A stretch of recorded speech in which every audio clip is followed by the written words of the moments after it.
What if the moment that changes everything happens 30,000 feet above the ground, where there's nowhere to run and nowhere to hide? What if your split-second decision to act when others freeze becomes the catalyst for an encounter that reshapes not just your life, but the course of history itself? Imagine this. A young nurse aboard a transcontinental flight springs into action when a child begins choking, her hands steady and sure as panic erupts around her. She doesn't notice the man in the business class seat watching her every move. With laser focus, she has no idea that those observing eyes belong to someone who could change her world with a single phone call. What happens when that call comes exactly 24 hours later, delivering an invitation so shocking it defies belief? Before we reveal the extraordinary chain of events that transforms an ordinary Tuesday into a moment that captures a nation's attention, take a second to hit that like button and subscribe to our channel. You won't want to miss the stunning revelation that proves sometimes heroes emerge from the most unexpected places, and sometimes the people we're meant to help are closer than we ever imagined.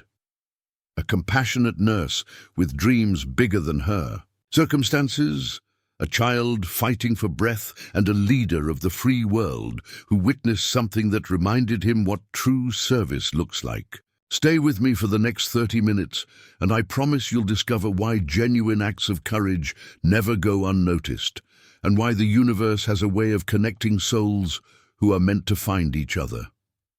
Dr. Sarah Chen had always possessed hands that seemed to know exactly what to do in a crisis. At 28, with 5 years of emergency room experience behind her, she'd learned to trust the instincts that kicked in when seconds mattered and hesitation could mean the difference between life and death. Her slender fingers, always meticulously clean despite the chaos of her profession, had sutured wounds, administered life-saving medications, and held the hands of countless patients who needed to know they weren't alone in their darkest moments. The red-eye flight from Los Angeles to Washington, D.C. was supposed to be her first real vacation in 3 years. Sarah sat in seat 23C, her carry-on stuffed with medical journals she'd probably never open, and a romance novel her best friend had insisted would help her remember what it feels like to think about something other than arterial bleeding and medication dosages. Her scrubs had been replaced by comfortable jeans and a soft grey sweater, but even in civilian clothes, she carried herself with the alert posture of someone always ready to spring into action. What most passengers couldn't see was the weight Sarah carried beyond her professional responsibilities. Growing up in a small town in Oregon, she'd been raised by her grandmother after her parents died in a car accident when she was 12. Mrs. Chen had worked 3 jobs to put Sarah through nursing school, sacrificing her own comfort and retirement. Dreams so her granddaughter could pursue her calling to heal others. The elderly woman had passed away just 6 months ago, leaving Sarah with a profound sense of purpose, but also a loneliness that seemed to echo in every empty moment. Her apartment in Los Angeles was functional but sparse, decorated with only the essentials and a few photographs of her grandmother. Most of her income went to paying off student loans and supporting a small scholarship fund she'd established at her old high school for students pursuing medical careers. Sarah lived modestly, finding richness not in material possessions, but in the knowledge that each shift in the emergency room might mean the difference between a family's worst nightmare and their miracle. The flight attendants had completed their safety demonstration, and passengers were settling in for the 5-hour journey across the country. Sarah pulled out her journal, a habit she'd maintained since nursing school, writing down observations about human nature, medical cases that had taught her something new, and thoughts about her grandmother's wisdom that continued to guide her daily decisions. She'd filled dozens of these notebooks over the years, creating an informal record of her growth as both a healthcare provider and a human being. What Sarah didn't know about herself was that she possessed an almost supernatural ability to assess medical emergencies before they became critical. Her colleagues had nicknamed her the early warning system because she could spot the subtle signs that indicated a patient was about to take a turn for the worse, often catching complications that others missed until it was almost too late. It wasn't psychic ability, but rather an extraordinary synthesis of clinical knowledge, pattern recognition, and an intuitive understanding of human physiology that had been honed through years of focused practice and genuine caring. 3 rows. Ahead of Sarah, in the business class section, sat a man whose presence on commercial flights was so rare that it required weeks of advanced security planning and coordination between multiple federal agencies. President William Marcus traveled on Air Force One for official business, but this particular trip to Los Angeles had been personal, a quiet visit to see his ailing mother that had been kept off the official schedule. The decision to fly commercial back to Washington was partly about maintaining the private nature of his visit, and partly about his desire to occasionally experience something closer to normal life. At 55, President Marcus had silver hair that had earned him the nickname the Silver Lion during his campaign, and eyes that seemed to take in everything while revealing nothing. He'd built his political career on a reputation for decisive action and unwavering principle, but what the public rarely saw was the profound loneliness that came with occupying the most powerful office in the world. His wife had died of cancer 2 years into his first term, leaving him to navigate both personal grief and public responsibility while trying to be a father to their teenage daughter. The Secret Service agents positioned throughout the cabin were so skilled at blending in that most passengers had no idea they were flying with the President of the United States. Agent Rodriguez sat 2 rows behind, disguised as a businessman reading financial reports. Agent Thompson occupied an aisle seat near the galley, appearing for all the world like a tired executive heading home from a conference. The coordination required to make this flight happen safely had involved the airline's management, air traffic control, and security protocols that remained invisible to civilian passengers. President Marcus had chosen this flight specifically because it allowed him to travel without the elaborate motorcades, closed airspace, and massive security presence that typically surrounded his movements. For a few hours, he could sit quietly with his thoughts, reading briefing papers about upcoming legislation and trying to process the difficult conversation he'd just had with his mother about her decision to stop aggressive cancer treatment. The weight of leading a nation seemed lighter when he could occasionally remember what it felt like to be simply a son, worried about his family. The president's relationship with his mother had always been complicated.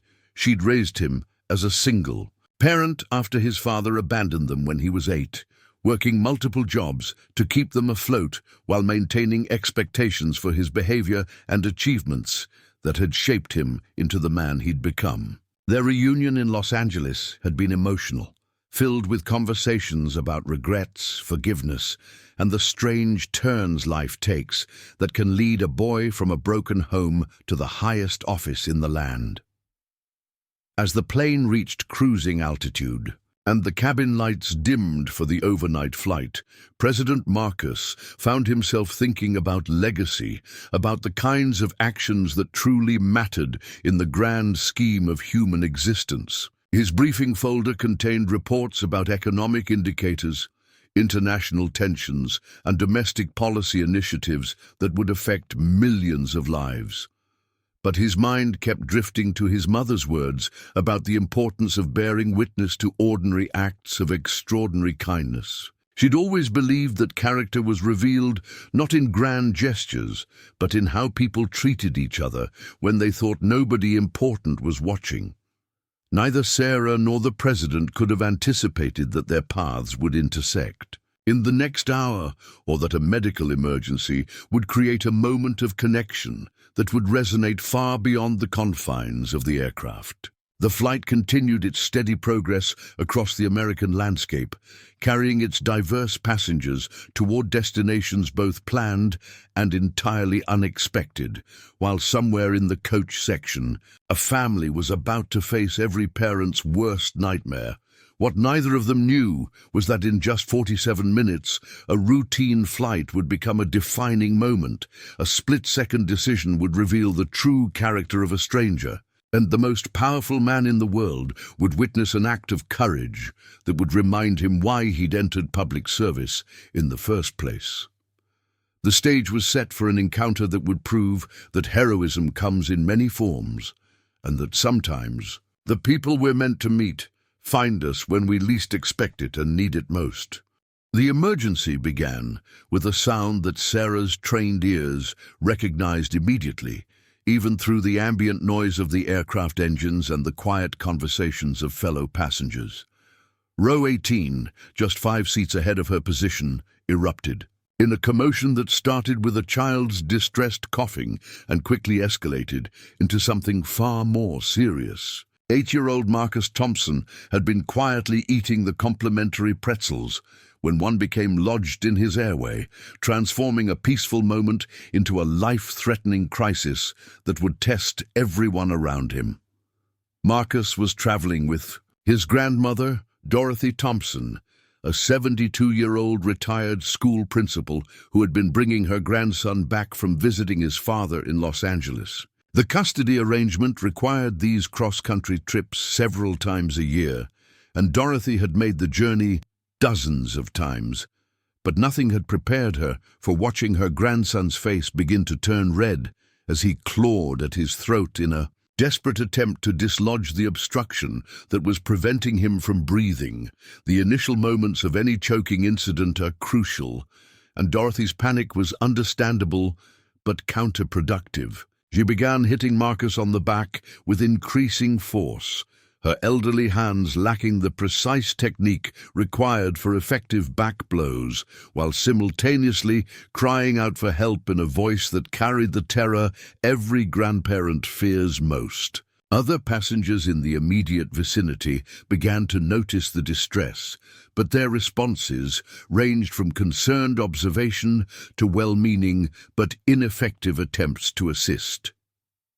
Mr. Davidson, a middle-aged accountant sitting across the aisle, stood up and suggested that Marcus try to drink water, unaware that attempting to swallow liquid while choking could actually worsen the situation by pushing the obstruction deeper into the airway. The flight attendant nearest to the incident, Jennifer Walsh, was already moving toward the commotion, but she was coming from the forward galley and would need precious seconds to reach them. Seconds that Marcus didn't have as his face progressed. From red to a more alarming shade of purple, Sarah's response was instantaneous and decisive. The moment she heard the distinctive sound of a blocked airway combined with the grandmother's increasingly frantic calls for help, she was already unbuckling her seatbelt and moving down the narrow aisle with the fluid efficiency of someone who had navigated countless medical emergencies. Her training had taught her that in critical situations, hesitation could be fatal, and every second of delay decreased the likelihood of a positive outcome. As she approached row 18, Sarah's clinical assessment began automatically. Marcus was conscious but in severe respiratory distress, his small hands gripping his throat in the universal sign for choking. His lips were becoming cyanotic, indicating that oxygen levels were dropping rapidly, and the initial coughing had stopped entirely, suggesting that the airway was now completely blocked rather than partially obstructed. These observations, processed in the split seconds it took her to reach the child, informed her immediate decision about the most appropriate intervention. "I'm a nurse," Sarah announced clearly, her voice carrying both authority and calm reassurance, as she gently but firmly guided Dorothy to step aside. The grandmother's relief at hearing those words was palpable, but Sarah knew that family members in crisis situations could sometimes interfere with medical interventions. so her tone was kind, but left no room for argument about who would be taking charge of the situation.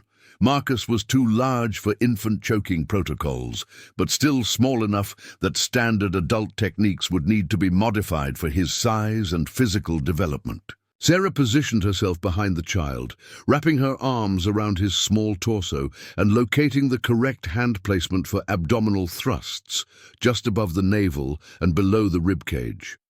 Her movements were precise and confident, drawing on hundreds of hours of training and real-world experience with airway obstructions. The first abdominal thrust was delivered with carefully calculated force, enough to create the pressure needed to dislodge the obstruction, but not so much as to cause internal injury to a child's developing organs. When the initial attempt didn't produce the desired result, Sarah immediately adjusted her technique, ensuring that her hand placement was optimal and that each subsequent thrust was building the pressure necessary to force the pretzel fragment out of Marcus's airway. By this time, the entire surrounding area of the aircraft had become focused on the unfolding medical emergency. Passengers in nearby rows had turned to watch, some pulling out their phones to record the incident, others offering verbal encouragement or asking if there was anything they could do to help.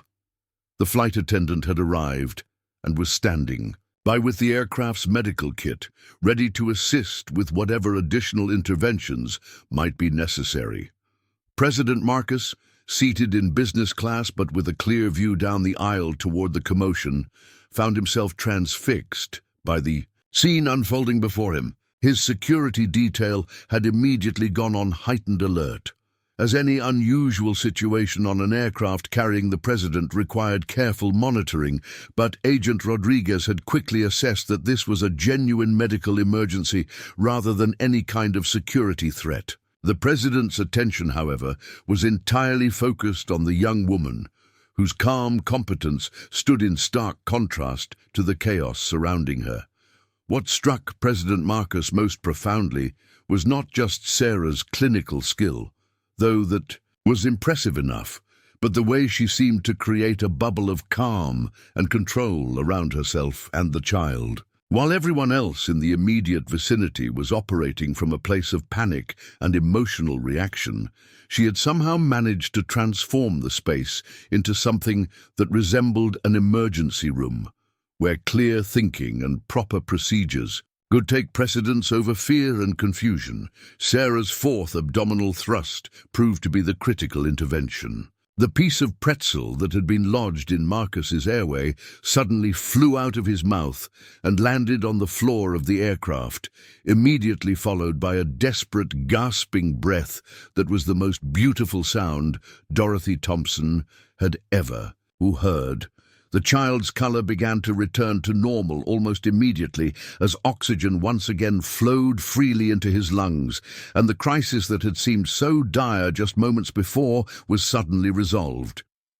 But Sarah's intervention didn't end with dislodging the obstruction. Her medical training had taught her that choking incidents could sometimes result in secondary complications, and she needed to ensure that Marcus hadn't sustained any injury from either the choking episode itself or from the abdominal thrusts required to resolve it.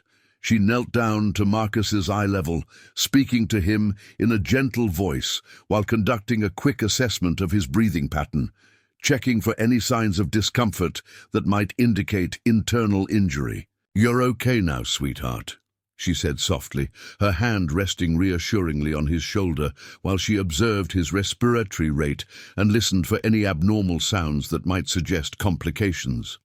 "You were very brave.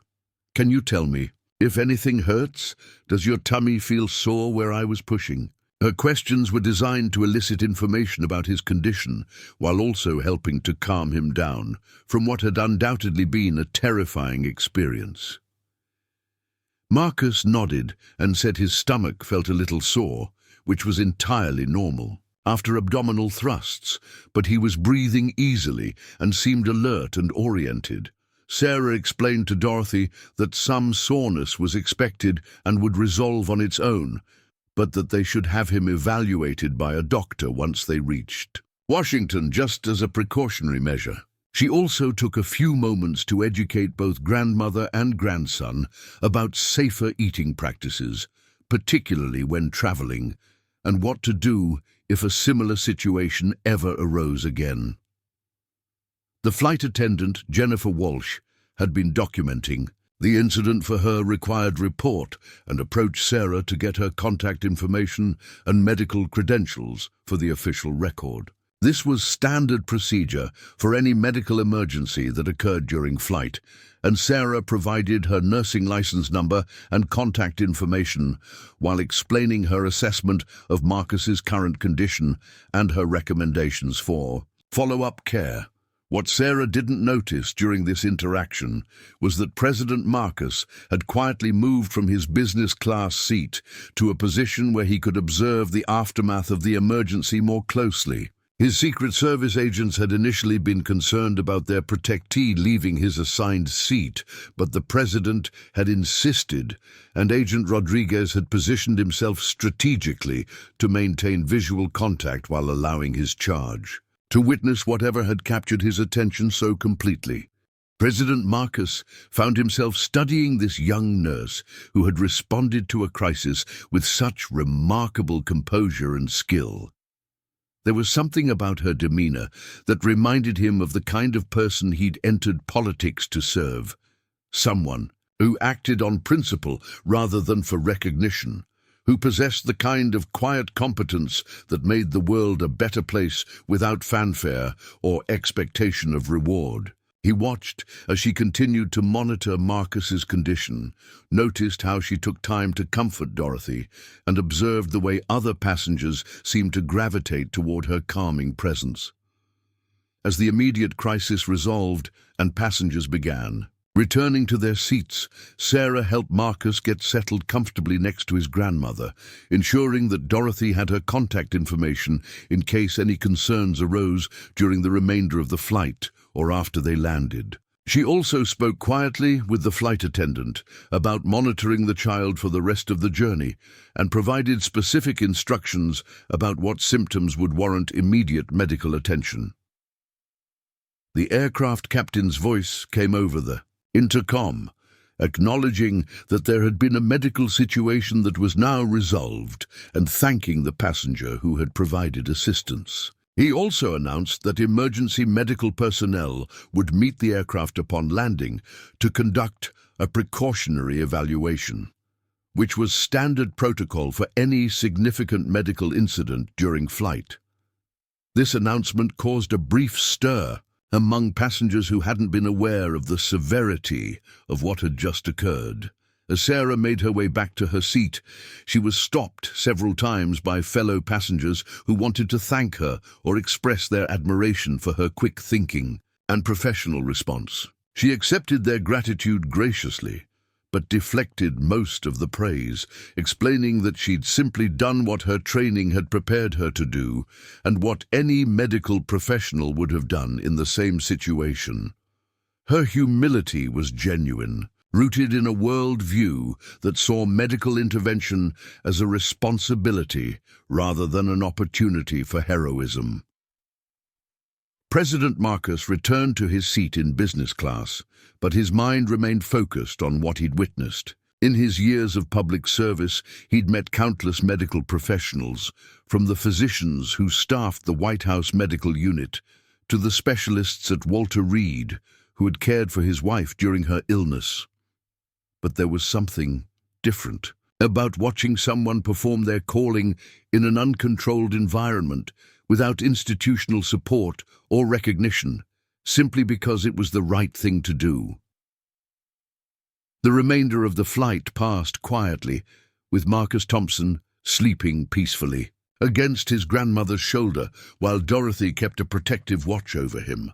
Sarah returned to her journal, writing a brief note about the incident, not for any sense of self-congratulation, but as part of her practice of reflecting on medical situations and considering what lessons they might offer for future emergencies. She had no way of knowing that her split-second decision to act would soon connect her to corridors of power she'd never imagined entering. As the aircraft began its descent toward Ronald Reagan Washington National Airport, none of the passengers could have predicted that this routine medical emergency would become the catalyst for an invitation that would challenge everything Sarah thought she knew about her own potential and purpose. The choking incident was over, but its consequences were just beginning to unfold in ways that would surprise everyone involved. The White House at dawn possessed a quality of stillness that few people ever witnessed, a brief window before the machinery of government began its daily operation, and the corridors filled with the controlled chaos of running the world's most powerful democracy. President William Marcus had been awake since 4:30 a.m., a habit formed during his early days in politics when pre-dawn hours offered the only guaranteed time for uninterrupted thought. His private study, located in the residence portion of the executive mansion, overlooked the South Lawn, where early morning joggers were beginning their routes along the carefully maintained pathways. The president's morning routine had evolved over his years in office into a carefully choreographed sequence that balanced personal reflection with the demands of leading a nation. He began each day with 20 minutes of reading that had nothing to do with politics or policy, usually history or biography, something to remind him that current crises existed within a larger context of human experience. This morning, however, he found himself unable to concentrate on the Lincoln biography that had been sitting open on his desk for the past 15 minutes.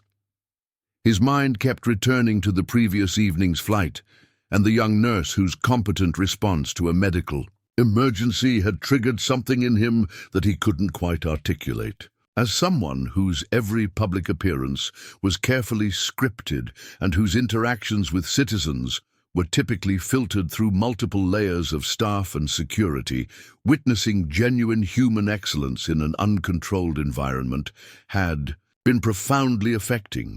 There was something about the way she had moved through that crisis that reminded him of why he had entered public service in the first place. The president's relationship with his own power had always been complicated. He understood that the office he held carried tremendous responsibility and influence, but he also recognized how easily that power could become isolated from the real experiences of the people he served.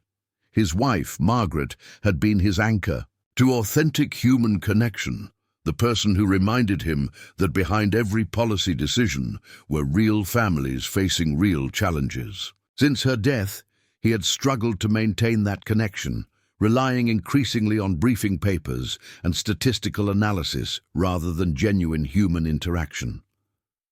Margaret Marcus had been a pediatric nurse before their marriage, and she had continued working part-time even after he entered politics, insisting that her patients needed her more than his campaign events did. She possessed an intuitive understanding of what people needed in their most vulnerable moments, and she had tried to teach him that true leadership meant seeing past the abstractions of governance to the individual human beings whose lives were affected by every decision made in the corridors of power. The president's daughter, Emily, now 16 and living primarily with her maternal grandparents during his presidency, had inherited her mother's compassion, but also her determination to forge her own path, rather than simply existing as an extension of her father's political identity. Their relationship had become strained, not through any lack of love, but through the fundamental disconnect between his public responsibilities and her need for a father who could be present for the ordinary moments of adolescence. Recent conversations with Emily had forced President Marcus to confront the possibility that in his efforts to honor Margaret's memory through public service, he might be failing to honor her values in his personal relationships. His daughter needed more than the carefully scheduled family dinners and supervised visits that his security detail could arrange. She needed a father who could see her as an individual rather than as another responsibility to be managed through proper protocols and advanced planning. The morning briefing materials sat in neat stacks on his desk, prepared by staff members, who had worked through the night to synthesize intelligence reports, economic data, and political developments into digestible summaries. Foreign policy challenges, domestic legislative priorities, and personnel decisions all demanded his attention and required decisions that would affect millions of lives. Yet he found himself thinking about a single moment of human connection that had somehow cut through all the complexity and reminded him of something essential he had lost. Chief of Staff Amanda Richardson knocked softly on the study door before entering, carrying a steaming cup of coffee and the expression of someone who had already been working for 2 hours despite the early morning hour. At 45, Amanda had managed political campaigns and government offices for over 2 decades, developing an almost supernatural ability to anticipate problems and solutions before they became crises. She had been with President Marcos since his senatorial campaign and understood his moods and thinking patterns better than anyone, except his late wife. "Good morning, Mr. President," Amanda said, setting the coffee on his desk and noting immediately that the Lincoln biography remained open to the same page where she had seen it the previous evening. "Your 7 o'clock with the National Security Council has been moved to 7:15 to accommodate the Secretary of Defense's flight delay from Brussels. The economic advisors are requesting an additional 15 minutes for their 8:30 briefing, and Senator Williams called personally to discuss the healthcare legislation vote scheduled for next week." President Marcos nodded absently, his attention still partially focused on thoughts that had nothing to do with the carefully planned schedule that would structure his day. Amanda had worked with him long enough to recognize when something was occupying his mental space beyond the usual demands of the presidency, and she waited patiently for him to share whatever was on his mind. Their working relationship had evolved to the point where she could often anticipate his concerns before he articulated them. "Amanda," the president said finally, looking up from the unopened briefing materials, "what do you know about the process for inviting private citizens to White House events?" The question was unexpected enough that Amanda paused in her mental review of the day's logistics and focused entirely on her boss's expression, trying to determine what had prompted this particular inquiry at this particular moment. "It depends on the type of event and the purpose of the invitation," she replied carefully. "State dinners require extensive security clearances and diplomatic considerations. Award ceremonies and recognition events have different protocols. Community leaders and local heroes are often invited to specific policy announcements. What kind of situation are you considering?"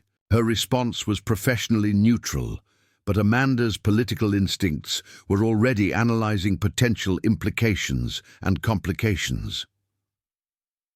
President Marcos stood and walked to the window overlooking the south lawn, watching as the White House groundskeeping staff began their daily maintenance of the meticulously maintained landscape. The morning light was beginning to reveal the careful balance of natural beauty and security infrastructure that defined the presidential residence, a physical manifestation of the tension between accessibility and protection that characterized his entire existence.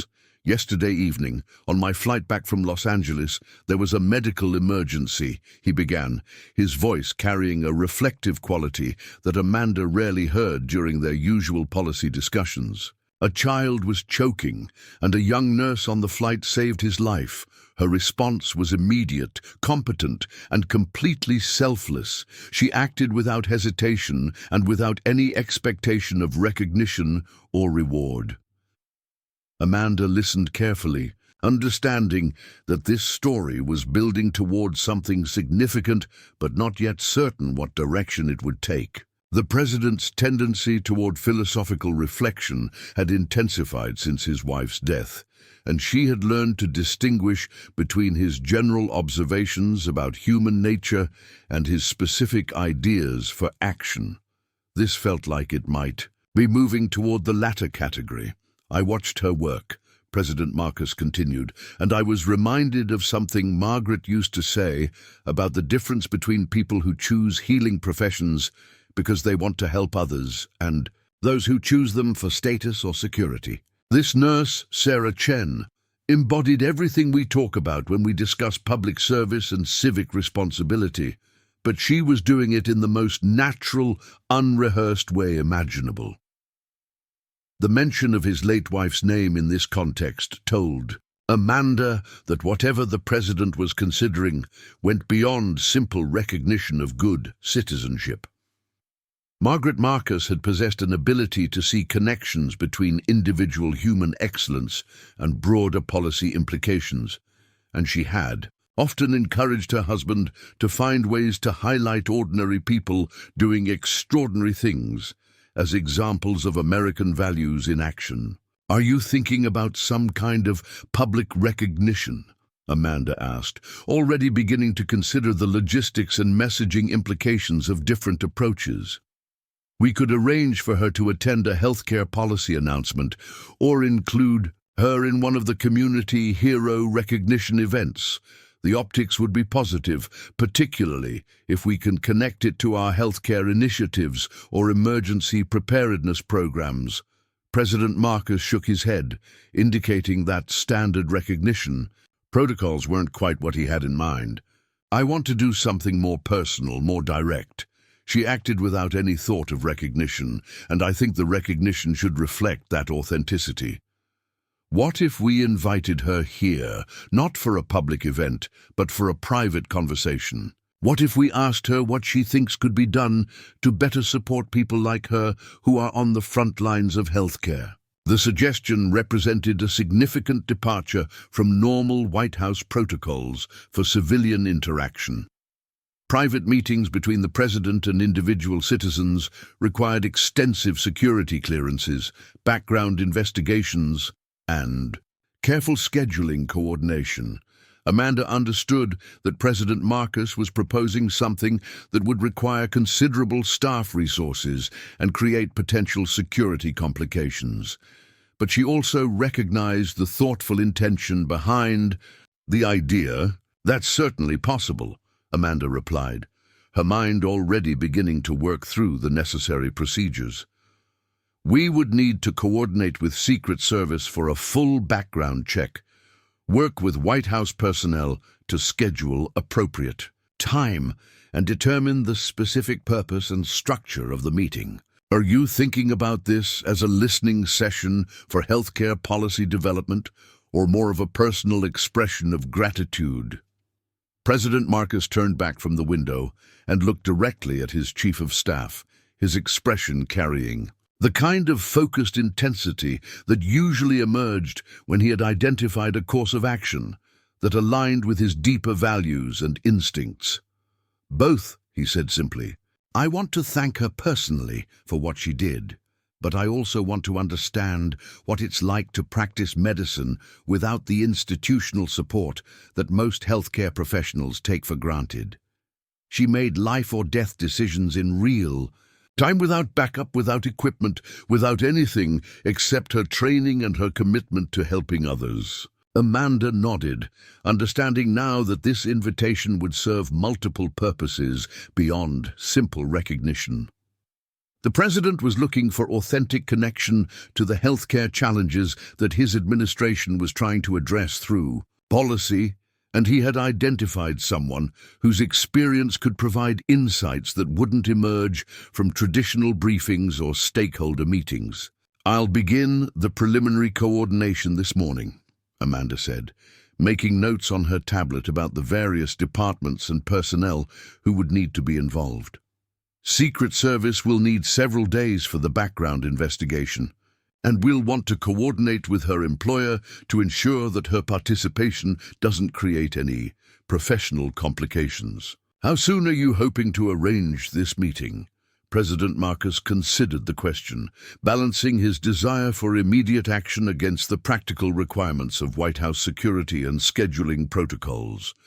As soon as it can be arranged. Properly, he said finally, but I want the invitation to come directly from me, not through normal White House correspondence. This isn't a standard recognition event, and it shouldn't feel like one. The conversation had taken an unexpected turn that would require Amanda to coordinate resources and protocols in ways that didn't fit standard operating procedures. But she had learned to trust President Marcus's instincts about people and situations that could provide authentic insights into the challenges facing American families. The young nurse, who had acted so decisively on the aircraft, had somehow captured the president's attention in a way that might lead to policy implications neither of them could yet anticipate. As Amanda left the study to begin the complex process of arranging a presidential invitation to a private citizen who had no idea her actions had been witnessed by the most powerful person in the country, President Marcus returned to his morning briefing materials with a sense of purpose that had been missing from his routine for months. Sometimes leadership meant making decisions about global crises and economic policies, but sometimes it meant recognizing excellence when you encountered it and finding ways to learn from people who embodied the values you were trying to serve. 24. Hours after Flight 447 touched down at Ronald Reagan Washington National Airport, Sarah Chen was beginning her Thursday morning shift at Georgetown University Hospital's emergency department, completely unaware that her life was about to intersect with corridors of power she had never imagined entering. The emergency room at 7 a.m. carried the particular energy of a medical facility, transitioning between the chaos of overnight emergencies and the more predictable rhythm of daytime operations, with staff members briefing their replacements on patients who had arrived during the night shift. Dr. Rebecca Martinez, the attending physician Sarah had worked under for the past 2 years, greeted her with the kind of tired smile that indicated the previous 12 hours had been particularly demanding. "Chen, good timing," she said, pulling up patient charts on the computer terminal near the nurse's station. "We've got a full house this morning. Bed 3 is a 67-year-old male with chest pain that came in around midnight. EKG shows some abnormalities, but troponin levels are still pending. Bed 7 is a construction worker with a possible fractured wrist from a fall yesterday afternoon, and Bed 12 is a college student who apparently thought mixing energy drinks with alcohol was a good study strategy." Sarah nodded immediately, shifting into the focused mindset that emergency medicine required, mentally cataloging the priorities and potential complications associated with each case. Her training had taught her to process multiple streams of information simultaneously, while maintaining awareness of how individual patient conditions might change throughout her shift. The emergency department was a place where calm efficiency could mean the difference between successful treatment and tragic outcomes. What made Sarah exceptional as an emergency nurse wasn't just her clinical competence, though that was considerable, but her ability to maintain human connection with patients and families during some of the most frightening moments of their lives. She had developed an instinctive understanding of when someone needed reassurance, when they needed space to process difficult information, and when they simply needed someone to acknowledge their fear without trying to minimize it.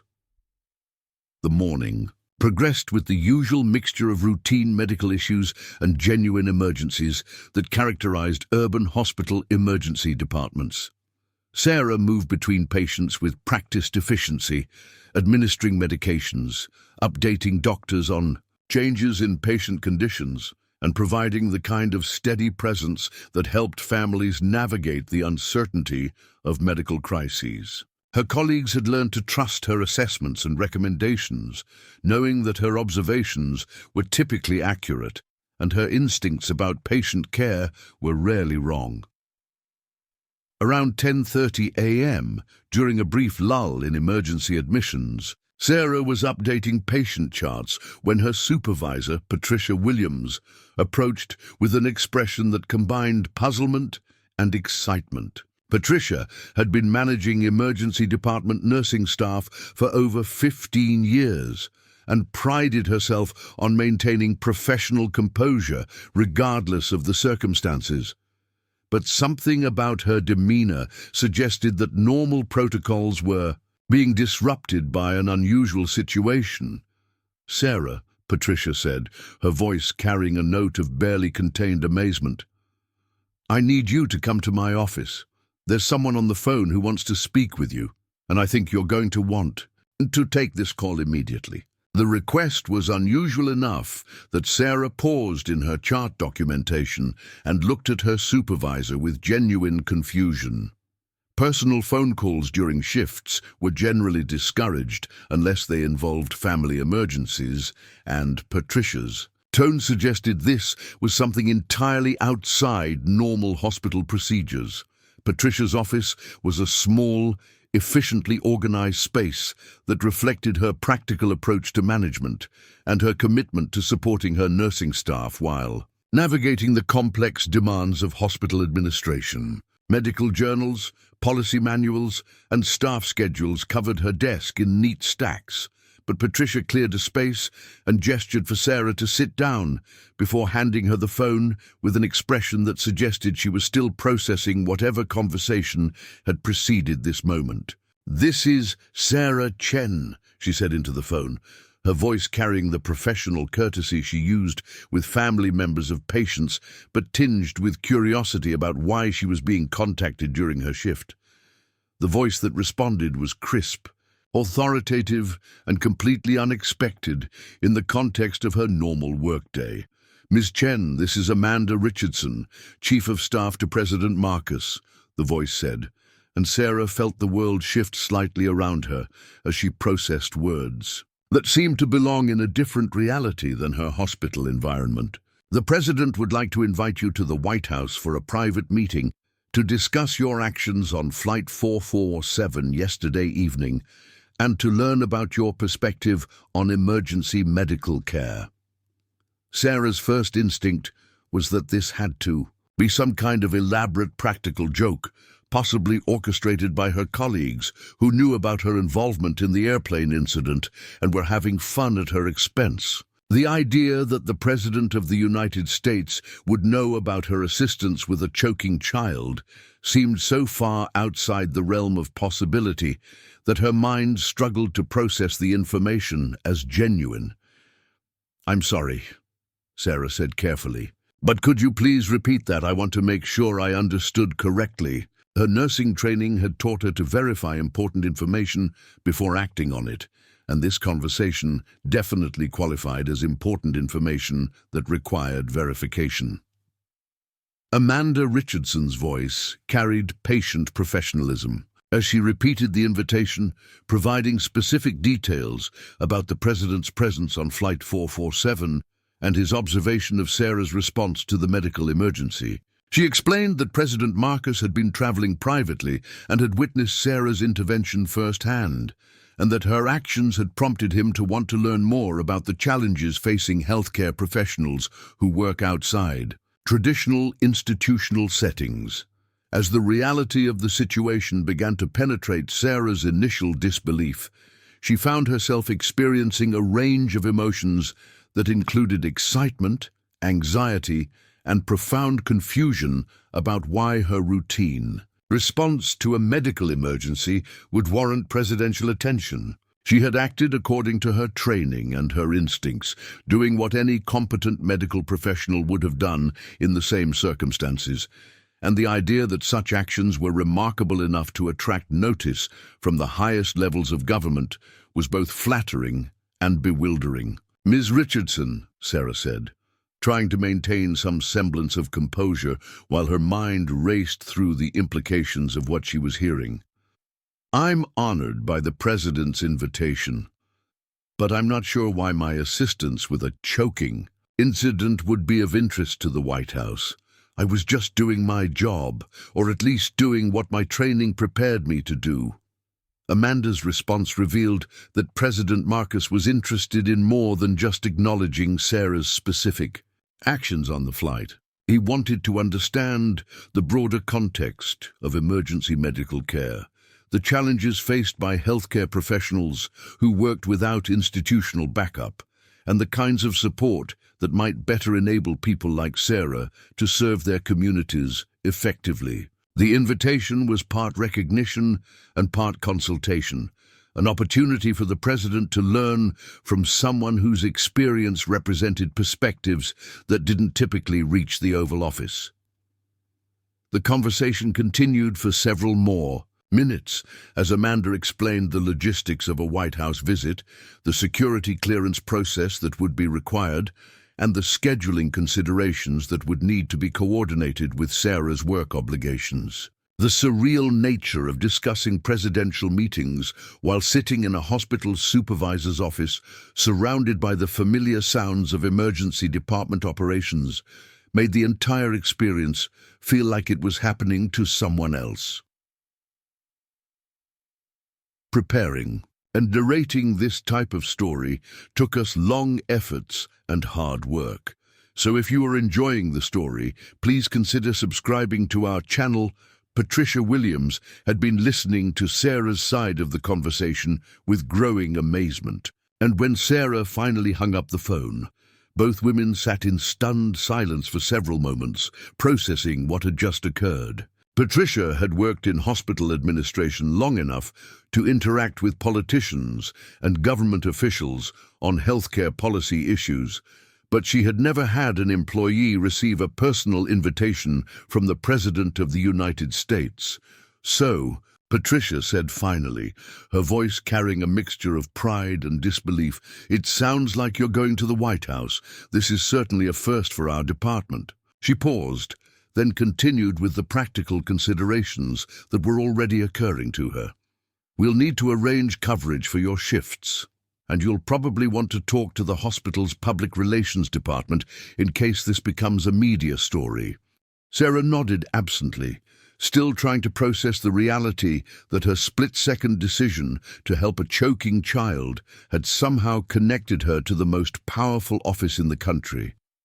The invitation felt simultaneously like an incredible honor and a tremendous responsibility, though she wasn't yet sure what kind of responsibility it might entail. Dr. Martinez appeared in the office doorway, having been informed by other staff members that something unusual was happening that required Sarah's immediate attention. "Everything okay in here?" she asked, noting the expressions on both women's faces that suggested they had just experienced something significant. "We've got patients who need attention, but if this is a family emergency, we can adjust assignments." Patricia looked at Sarah, recognizing that the decision about how much to share with colleagues was ultimately Sarah's to make. The invitation to the White House wasn't something that could remain private indefinitely, particularly if it led to media attention or required Sarah to take time off from work. But the timing and extent of disclosure were personal choices that deserved respect.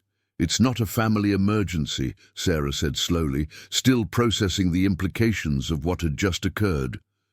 "The President of the United States wants to meet with me about something that happened on my flight back from Los Angeles yesterday. Apparently he was on the same plane and saw me help a child who was choking."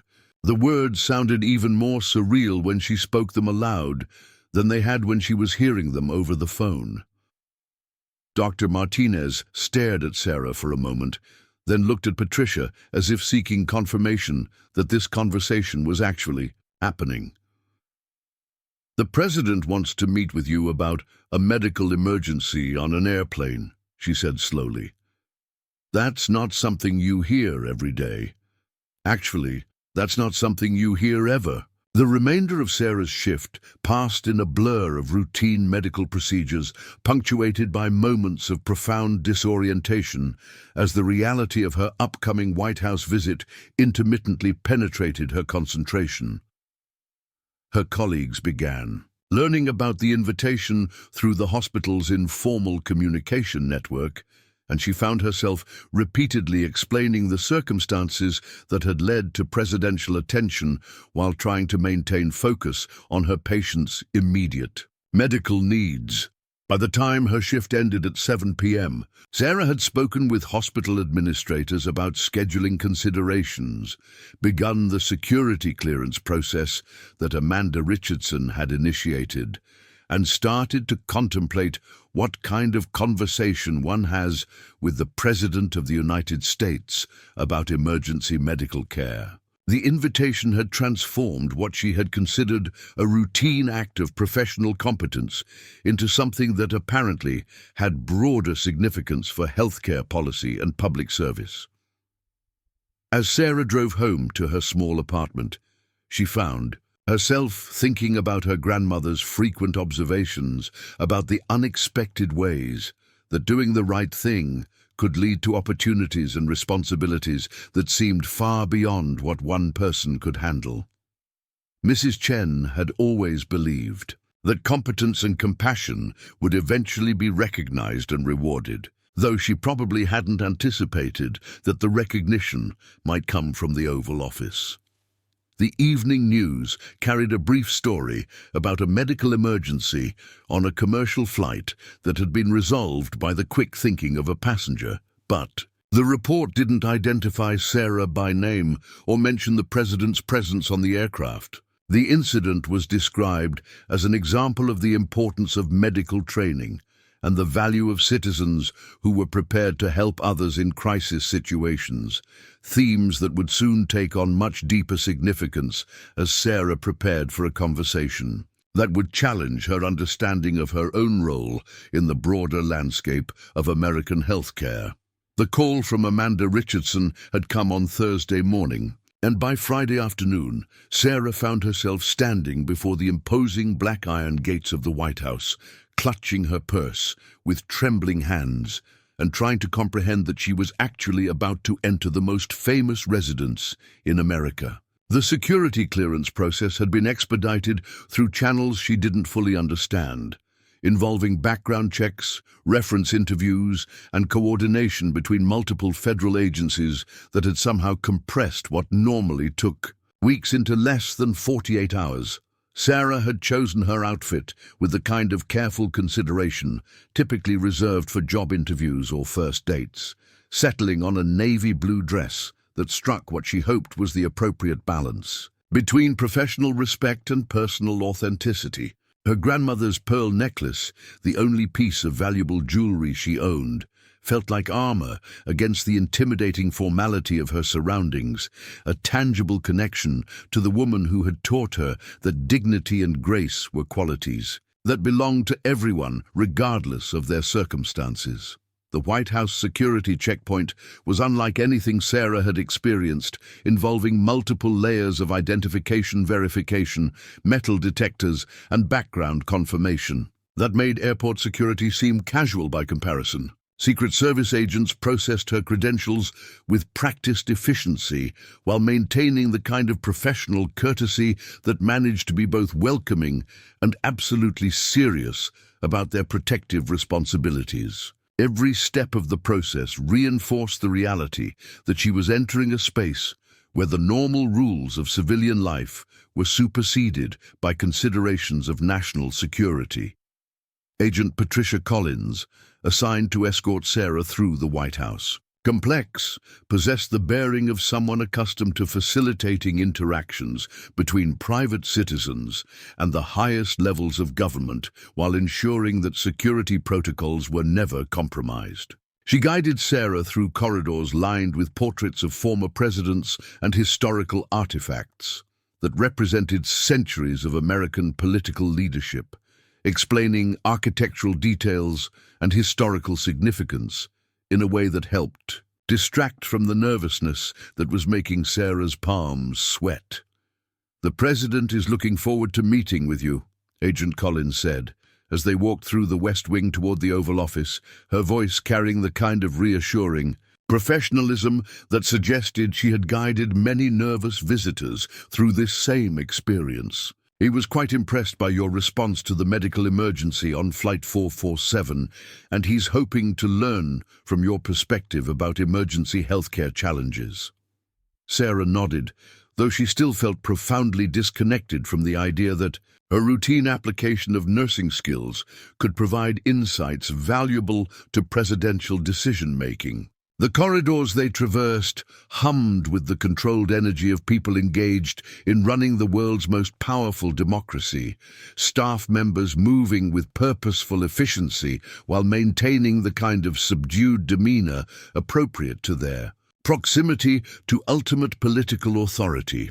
The approach to the Oval Office involved passing through multiple checkpoints and waiting areas that gradually increased in formality and significance, each transition serving as a psychological preparation for the moment when she would actually find herself face to face with the President of the United States. Sarah's nursing experience had taught her to manage anxiety in high-pressure situations, but this was unlike any medical emergency she had ever encountered, requiring a different kind of mental preparation and emotional regulation. Amanda Richardson emerged from an adjacent office to greet Sarah personally, her demeanor combining the efficient professionalism that characterized all White House staff with a warmth that suggested genuine appreciation for Sarah's willingness to accept the president's invitation. Ms. Chen, thank you so much for making time in your schedule for this meeting.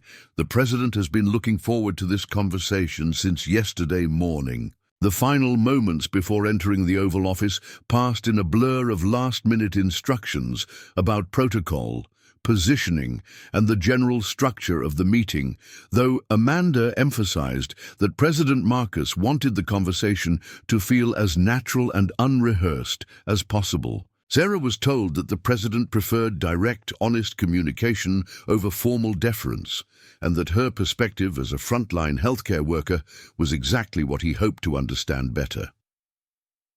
When the door to the Oval Office opened and Sarah stepped across the threshold into the most powerful room in America, her first impression was not of grandeur or intimidation, but of surprising intimacy.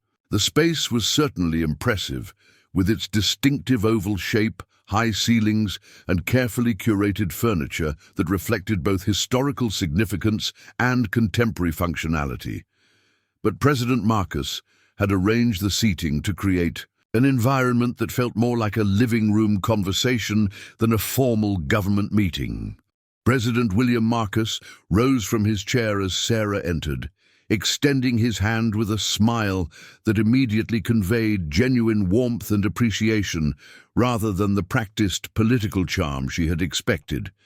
At 55, he possessed the kind of presence that commanded attention without seeming to demand it, his silver hair and direct gaze creating an impression of someone accustomed to making difficult decisions while remaining fundamentally approachable. "Ms. Chen, thank you for coming," he said, his voice carrying the same authority she remembered from countless television appearances, but tempered with a personal quality that suggested this conversation mattered to him in ways that went beyond political considerations.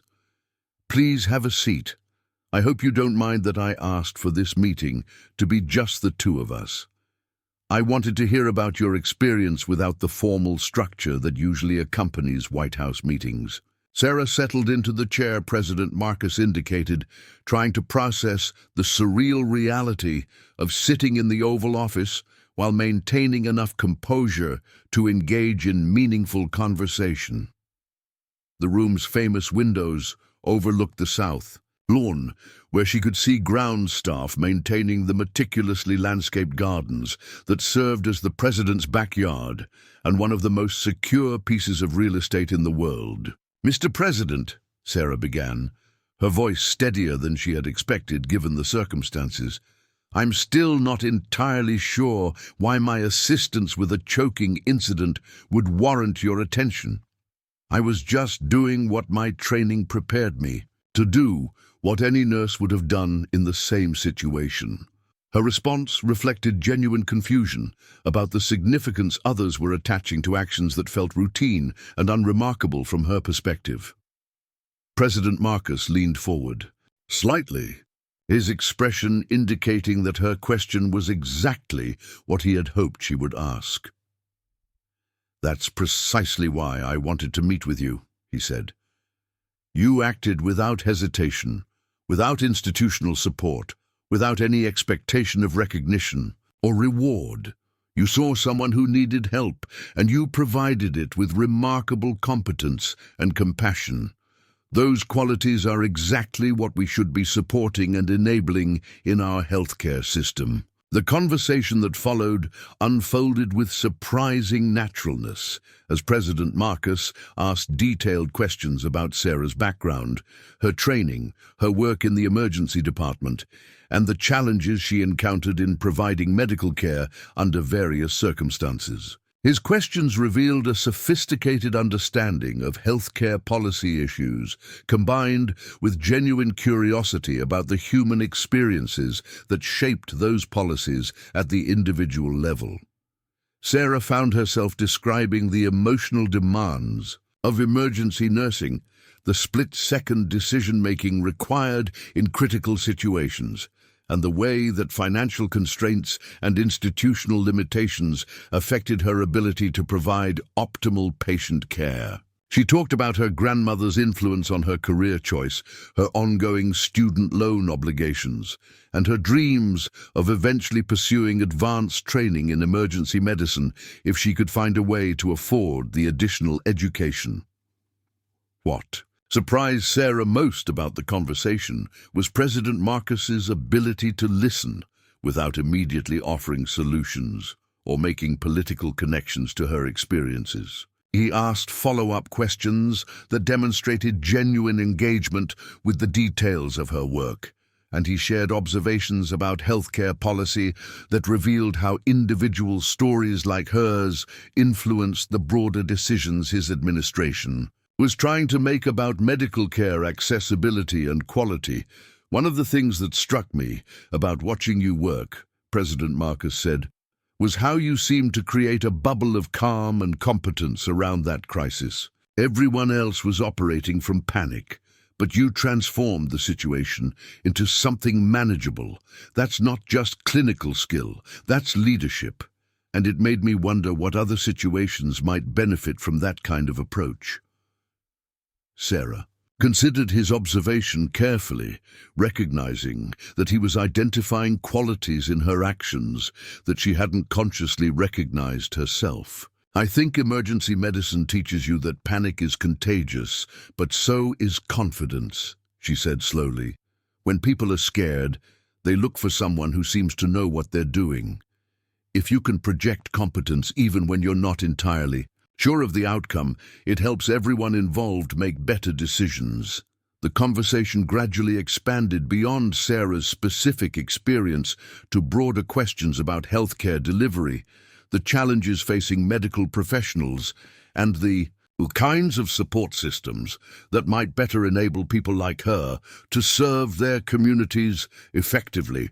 President Marcus revealed that his late wife had been a pediatric nurse, and that her insights about patient care had profoundly influenced his understanding of what healthcare policy should prioritize.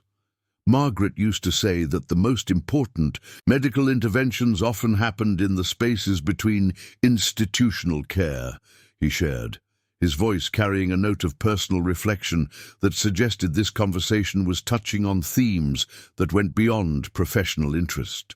She believed that people like you, who could recognize and respond to emergencies wherever they occurred, were the real backbone of the healthcare system. As their discussion continued, Sarah began to understand that President Marcus was grappling with questions about how government policy could better support the kind of frontline medical care that she provided every day. He was seeking authentic perspectives from people whose work embodied the values his administration wanted to promote, but who rarely had opportunities to influence the policy discussions that affected their ability to serve others effectively. "Mr. President," Sarah said, feeling emboldened by the genuine nature of their conversation, "if you really want to support people like me, The most important thing would be making advanced medical training more accessible. There are so many nurses and emergency medical technicians who could provide even better care if they had opportunities for additional education that didn't require them to choose between their current responsibilities and their professional development. President Marcus nodded thoughtfully, making notes on a pad that sat beside his chair. "Tell me more about that," he said. "What would accessible advanced training look like? What barriers are preventing you and your colleagues from pursuing the education you need?" Sarah found herself describing the complex web of financial, scheduling, and institutional obstacles that made continuing education difficult for working medical professionals, particularly those who came from modest backgrounds and carried significant educational debt from their initial training. She talked about the need for flexible programs, financial support, and employer cooperation that would allow practicing nurses and paramedics to enhance their skills without sacrificing their ability to earn a living. The conversation had been scheduled to last 30 minutes, but as Sarah glanced at the clock on the president's desk, she realized they had been talking for nearly an hour. President Marcus seemed as engaged as he had been at the beginning of their meeting, and his questions continued to reveal genuine interest in understanding the practical challenges that shaped her daily work and professional aspirations. "Ms. Chen," President Marcus said finally, "this conversation has been exactly what I had hoped it would be. Your perspective on emergency medical care and professional development is precisely the kind of insight that should be informing our healthcare policy decisions. I'd like to continue this discussion and explore ways that your experience might contribute to some initiatives we're developing." Sarah felt a mixture of excitement and apprehension as she realized that this meeting was leading toward possibilities she hadn't anticipated when she first received Amanda Richardson's phone call. The president was suggesting that her perspective might have ongoing value for policy development, an opportunity that could extend far beyond this single conversation and into areas of influence she had never imagined accessing. The meeting concluded with President Marcus expressing his gratitude for Sarah's willingness to share her experience and expertise, and with tentative plans for follow-up conversations that might involve her participation in policy development, processes related to emergency medical care and healthcare workforce development. As Sarah prepared to leave the Oval Office, she realized that her decision to help a choking child on an airplane had somehow opened a door to possibilities that would challenge everything she thought she knew about her own potential impact on the world. The revelation came not through dramatic announcement, but through a quiet moment of shared recognition that transformed everything Sarah thought she understood about the connections that had brought her to the Oval Office. As their conversation about healthcare policy and emergency medical training continued, President Marcus reached for a photograph that sat partially hidden behind other items on his desk, and Sarah found herself looking at an image that stopped her breath entirely. The photograph showed a woman in surgical scrubs standing beside a hospital bed, her arms around a small child who was smiling despite being connected to various medical monitoring devices. The woman's face radiated the kind of compassion and competence that Sarah recognized immediately because she saw it in the mirror of every hospital bathroom where she paused to collect herself after particularly difficult cases. But what made Sarah's hands tremble as she looked at the image was the unmistakable resemblance between the woman in the photograph and her own reflection. "That's my wife, Margaret," President Marcus said softly, his voice carrying the kind of reverence reserved for speaking about someone whose memory remained vivid and precious despite their physical absence. She was a pediatric nurse at Children's National Hospital here in Washington. This picture was taken during her last week of work before Emily was born. He paused, studying Sarah's expression with growing intensity. "The resemblance is remarkable.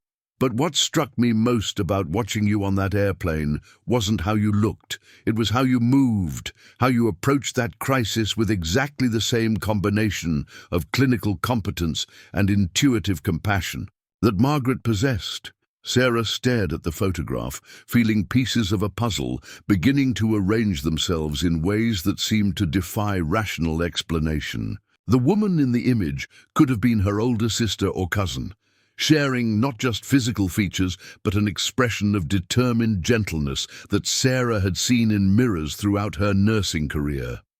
More disturbing was the growing realization that the lullaby she had sung to comfort young Marcus Thompson on the airplane had emerged from somewhere deeper than conscious memory, from a place that seemed connected to experiences she couldn't possibly have had. "Mr. President," Sarah said carefully, her voice barely above a whisper as she continued to study the photograph, "when I was singing to that little boy on the plane, the song just came to me.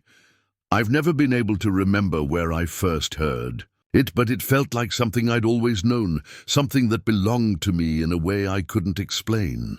She looked up from the image to meet his gaze directly. "Could you tell me more about your wife, about her background, her family?" President Marcus set the photograph back on his desk, but kept his eyes fixed on Sarah's face, as if he were seeing something that both fascinated and unsettled him. "Margaret was adopted as an infant," he said slowly. "She never knew her birth parents, never had any information about her biological family.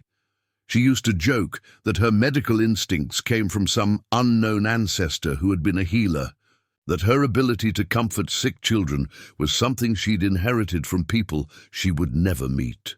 The words hit Sarah like a physical blow, forcing her to grip the arms of her chair to maintain her composure as the implications began to penetrate her consciousness. Her own adoption at age 3, after her parents' death in the car accident, had left her with fragmented memories of her earliest years and a sense that important pieces of her personal history remained forever inaccessible. She had never pursued detailed information about her biological family, partly because her grandmother had provided such a loving and stable home, and partly because the prospect of uncovering painful truths had seemed less important than building a secure future. "When were you born, Ms. Chen?" President Marcus asked, his voice carrying a new quality of careful attention that suggested he was beginning to make connections that seemed impossible but increasingly unavoidable. "And what do you know about your biological family before the car accident?" Sarah felt the room spinning slightly around her as she processed the question and its potential implications. "December 15th, 1996, she replied, her voice sounding distant and unfamiliar to her own ears. "I was 3 when my parents died, and my memories of them are mostly fragments. My grandmother always said they were young, that they had moved to Oregon from somewhere back east, but she never knew many details about their backgrounds or extended family." President Marcus was quiet for a long moment, his expression revealing the internal struggle of someone trying to reconcile extraordinary coincidence with possibilities that challenged rational explanation. When he spoke again, his voice carried the careful precision of someone who understood that words spoken in this moment would have consequences that neither of them could fully anticipate. "Margaret would have been 19 in 1996, he said slowly. "She aged out of the foster care system at 18 and was working her way through nursing school while living in a small apartment near George Washington University. She never talked much about that period of her life, except to say that it had been lonely and financially difficult, that she had felt completely disconnected from any kind of family support." He paused, then continued with obvious reluctance. "She had a daughter during that time, a little girl she placed for adoption because she knew she couldn't provide the kind of stable home that a child deserved." The silence that followed this revelation seemed to expand and fill the Oval Office with a presence that was both profound and overwhelming. Sarah found herself unable to speak. unable to move, unable to process the possibility that the woman in the photograph might have been not just someone who resembled her professionally and personally, but someone whose blood ran through her veins and whose genetic inheritance had shaped every instinct that had guided her toward a career in healing. She named the baby Sarah. President Marcus continued, his voice now barely audible as he watched tears begin to form in Sarah's eyes. She used to say that if she ever had another daughter, she would want her to have the same strength and independence that the name represented. She never stopped wondering what happened to that little girl, whether she had found a good family, whether she had grown up happy and healthy. Sarah's professional training in managing crisis situations seemed utterly inadequate for processing the emotional magnitude of what she was discovering. The woman who had influenced her most profoundly, the president's beloved wife, whose memory continued to shape his approach to healthcare policy and public service, might have been the birth mother she had never known, the source of the instincts and abilities that had guided her toward nursing and enabled her to respond effectively to medical emergencies. "The lullaby you sang to that boy on the airplane," President Marcus said, reaching into his desk drawer and withdrawing a small digital recording device. "Margaret used to sing the same song to Emily when she was a baby. She said it had come to her in a dream the night Emily was born, that she had never heard it anywhere else, but it felt like something that had always existed inside her." He activated the device, and the sound of a woman's voice filled the Oval Office, singing the same melody that had emerged so naturally from Sarah's memory during the crisis on Flight 447. Hearing Margaret's voice singing the song that had felt like her own secret inheritance was more than Sarah's emotional defenses could withstand. The tears that had been threatening throughout their conversation finally spilled over as she listened to a lullaby that seemed to connect her to a woman she had never consciously known, but whose presence had somehow guided every significant decision of her adult life.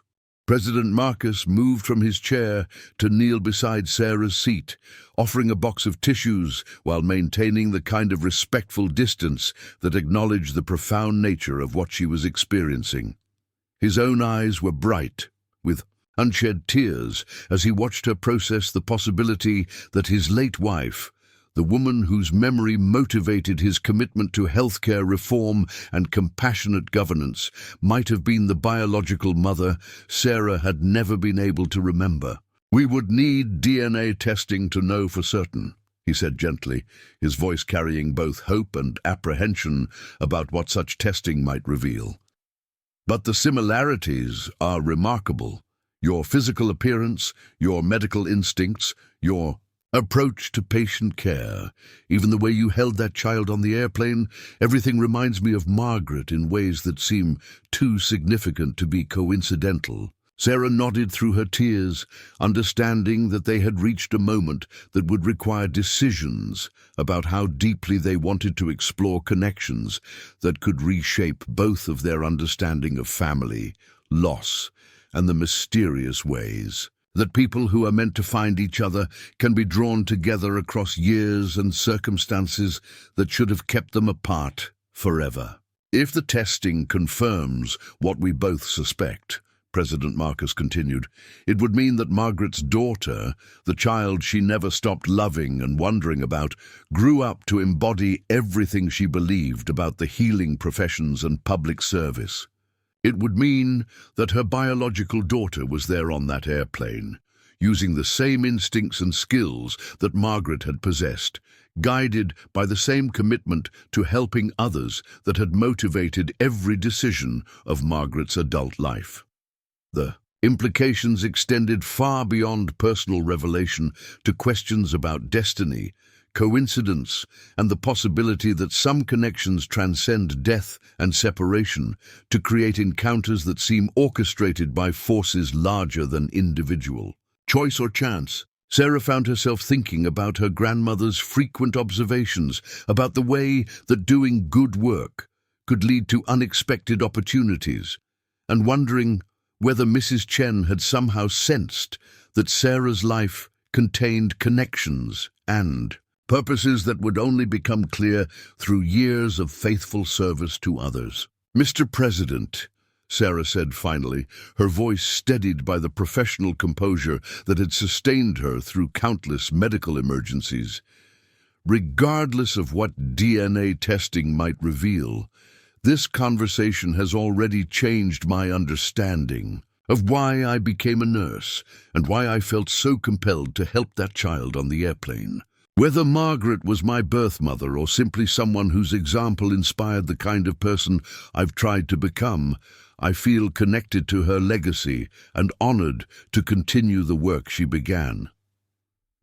President Marcus returned to his seat, his expression reflecting the complex mixture of grief, hope, and profound gratitude that characterized someone who had discovered an unexpected connection to the person he had loved most deeply. The possibility that Sarah might be Margaret's daughter offered a kind of healing he had never anticipated, a living continuation of the values and commitments that had made his wife's life so meaningful and her death so devastating.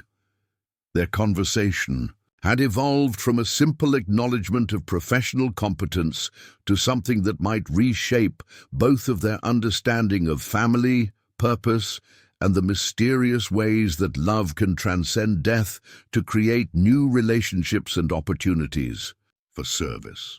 The DNA testing would provide scientific confirmation or denial of their biological connection, but the spiritual and emotional bonds that had formed during their discussion seemed to exist independently of genetic verification. As Sarah prepared to leave the Oval Office, she realized that her life had been fundamentally altered, not just by the revelation of a possible family connection, but by the recognition that her individual choices and professional commitments were part of a larger story that connected her to people and purposes she was only beginning to understand. The DNA results arrived on a Tuesday morning, exactly 10 days after Sarah's initial visit to the White House, delivered by secure courier to both Georgetown University Hospital and the Oval Office simultaneously. Dr. Rebecca Martinez found Sarah in the medication prep room during her shift, holding an envelope with official White House letterhead that seemed to pulse with the weight of information that would either confirm the most extraordinary coincidence of their lifetimes or reduce it to remarkable but ultimately meaningless similarity.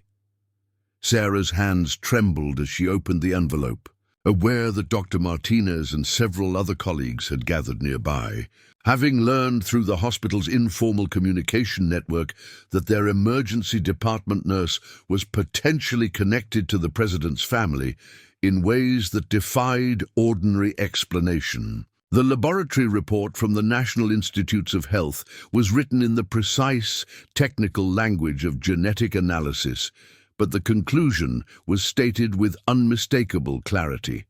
The probability of biological relationship between the tested samples was 99.97%.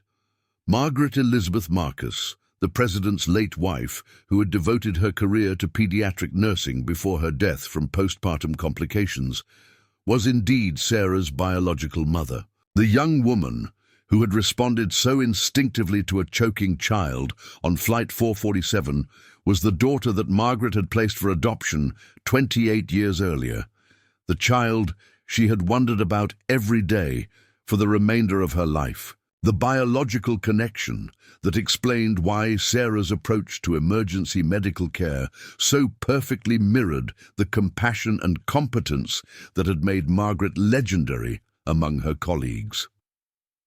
Dr. Martinez, who had worked alongside Sarah for 2 years and had developed profound respect for her clinical judgment and patient care skills, found herself struggling to process the implications of what the DNA results revealed. "Sarah," she said slowly, her voice carrying the careful tone medical professionals used when delivering life-changing information, "this means that everything we've observed about your instincts and abilities as a nurse, all those qualities, that made you so exceptional at emergency care, those came from someone who dedicated her life to the same kind of work? Sarah nodded, though she felt disconnected from her own body as the reality of her biological heritage began to penetrate her consciousness. The woman whose photograph she had studied in the Oval Office, whose voice she had heard singing the lullaby that had emerged so naturally from her own memory, whose husband now served as the most powerful leader in the world, had been the mother she had never consciously known, but whose genetic inheritance had shaped every significant decision of her adult life. The implications extended far beyond personal revelation to questions about destiny, inheritance, and the mysterious ways that biological connections could manifest across years of separation and through adoptive families that had provided loving homes while never being able to replace the genetic programming that guided fundamental aspects of personality and professional calling. Sarah found herself thinking about her grandmother's frequent observations about the importance of following one's natural inclinations, wondering whether Mrs. Chen had somehow sensed that Sarah's attraction to nursing represented more than individual choice. Within hours of receiving the DNA results, Sarah received another call from Amanda Richardson, requesting her immediate presence at the White House for a meeting that Amanda described as urgent and personally important to the president. The tone of the invitation suggested that President Marcus was struggling with emotional implications of the genetic confirmation, grappling with the revelation that his late wife's daughter had been present during one of his most vulnerable moments and had demonstrated exactly the qualities that had made Margaret so irreplaceable. The second trip to the White House felt entirely different from Sarah's first visit, as she now approached the building not as a stranger being honored for good citizenship, but as someone whose biological connection to the first family created responsibilities and opportunities that neither she nor President Marcus had anticipated. Secret Service protocols had been adjusted to reflect her new status, and Agent Collins greeted her with the kind of respectful familiarity reserved for family members rather than the professional courtesy typically extended to visiting civilians. President Marcus was waiting in the yellow Oval Room of the residence rather than the formal Oval Office, a more intimate setting that suggested this conversation would focus on personal rather than policy considerations. The afternoon light streaming through the tall windows illuminated photographs of Margaret and their daughter Emily that covered every available surface, creating a shrine to the family that had been fractured by loss but was now being unexpectedly reconstituted through Sarah's presence. Preparing and narrating this type of story took us long efforts and hard work. So, if you are enjoying the story, please consider subscribing to our channel.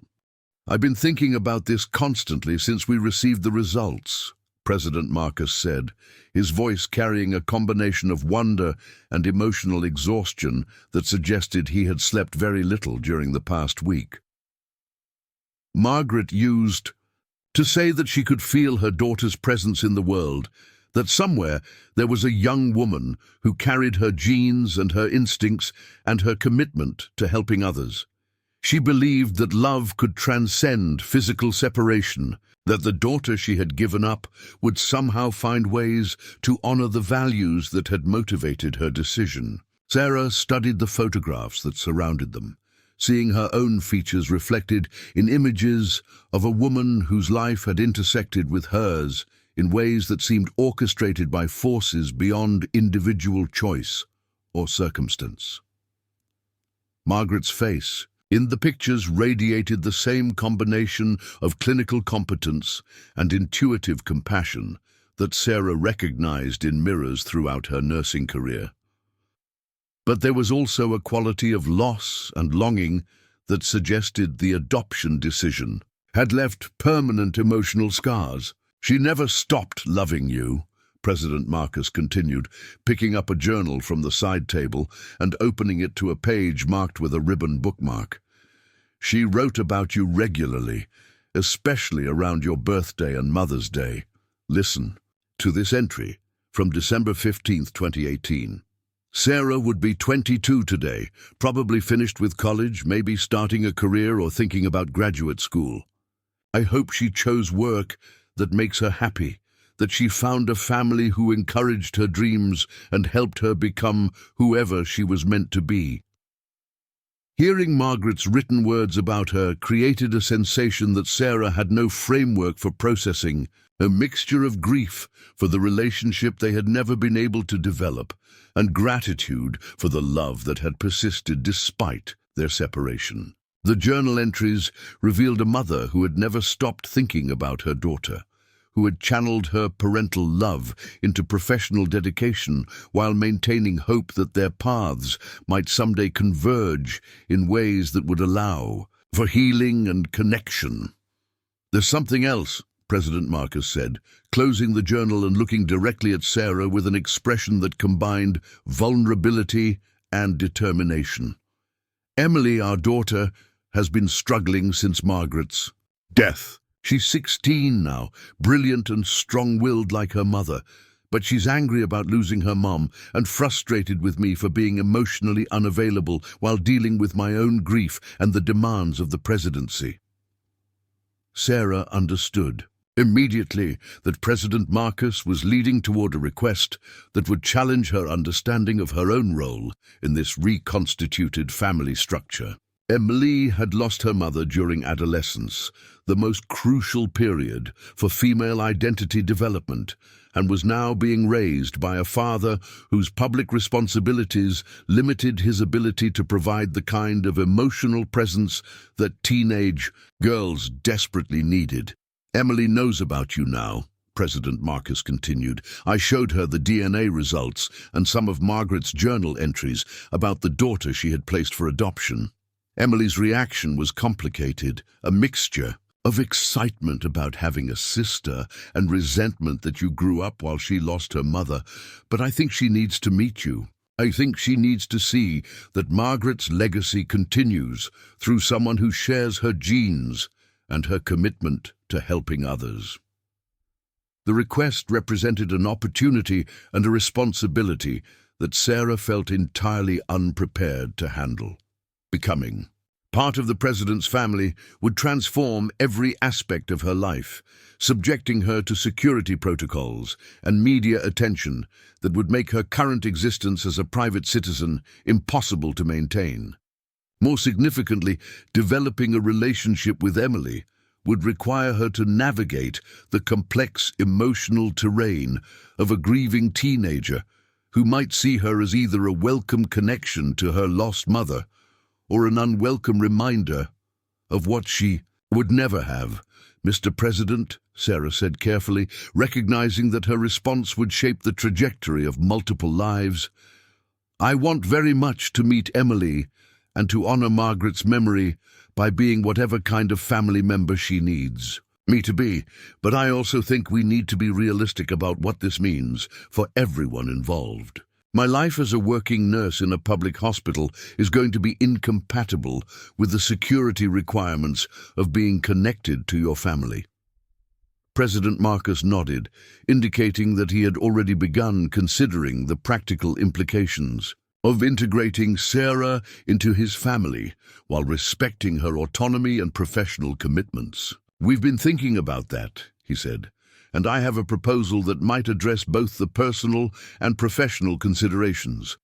What if we created a position for you that would allow you to continue practicing emergency medicine while also contributing to healthcare policy development and serving as a bridge between frontline medical workers and government initiatives?" The offer represented exactly the kind of opportunity that Sarah had never imagined being available to someone with her background and credentials. Working at the intersection of clinical practice and policy development would allow her to maintain her identity as a practicing nurse while contributing to systemic changes that could improve healthcare delivery for countless patients and families. More importantly, It would provide a framework for developing a relationship with Emily that acknowledged their shared connection to Margaret while respecting the complexity of their circumstances.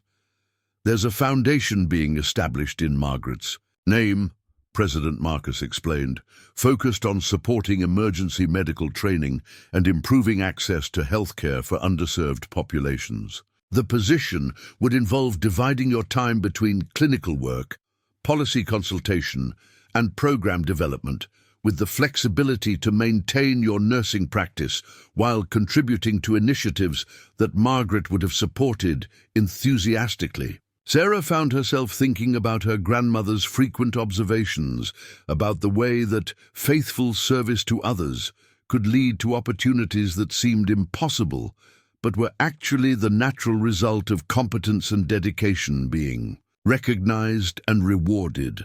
The position President Marcus was describing would allow her to honor both Margaret's memory and Mrs. Chen's guidance, while creating possibilities for service that extended far beyond what she could accomplish as an individual practitioner. "I would like to accept that offer," Sarah said, her voice carrying the same quiet confidence that had enabled her to respond effectively to the medical emergency on Flight 447. "And I would very much like to meet Emily whenever she feels ready for that conversation. I think Margaret would want us to find ways to support each other and continue the work she began."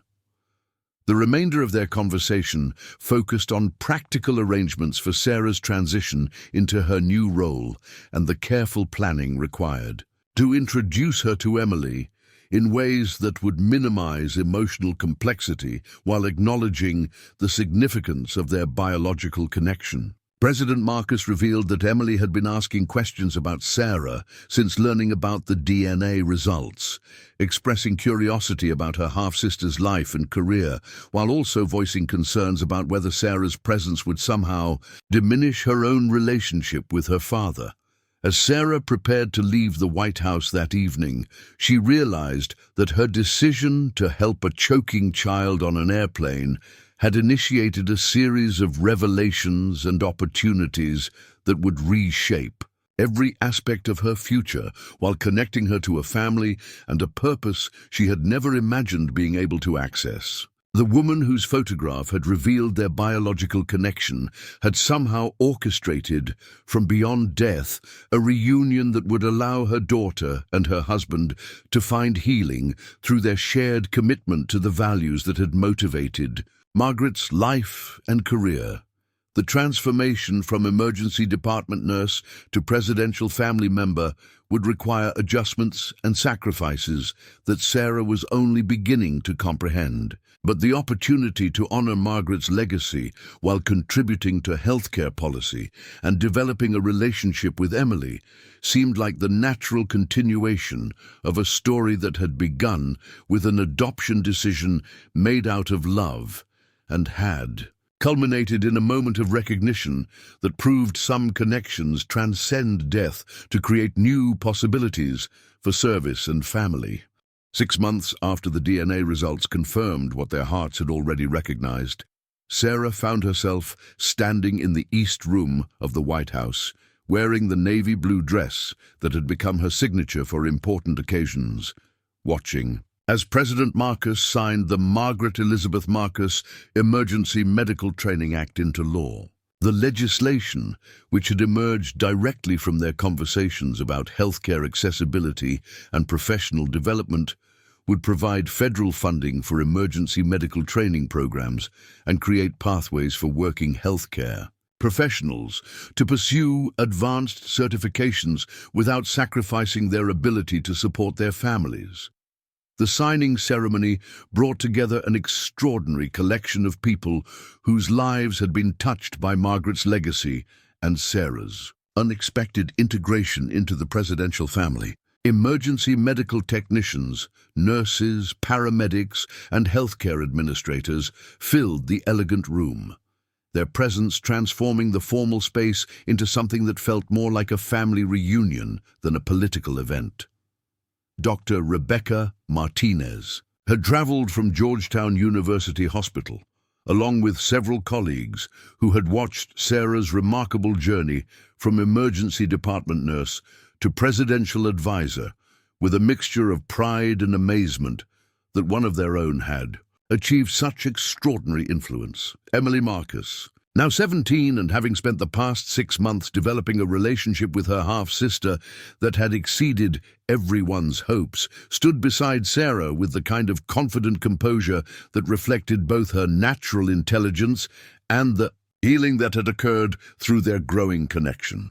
The initial awkwardness of their first meeting had gradually given way to genuine affection and mutual respect as they discovered shared interests in medicine, social justice, and their mother's memory that created bonds independent of their biological relationship.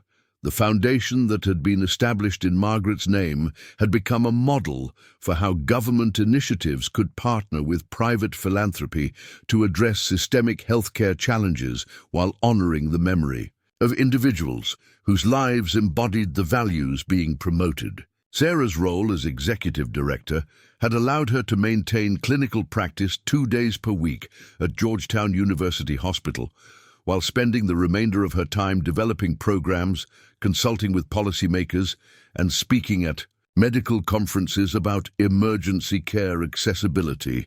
Carl Rodriguez, the security guard from the shopping center where Sarah's first act of instinctive caregiving had been witnessed by a powerful observer, had been invited to attend the signing ceremony as a representative of the countless unsung heroes whose daily acts of service rarely received recognition but formed the foundation of community resilience. His presence served as a reminder that excellence and compassion existed at every level of society, waiting to be noticed and supported by leaders who possessed the wisdom to recognize authentic human value.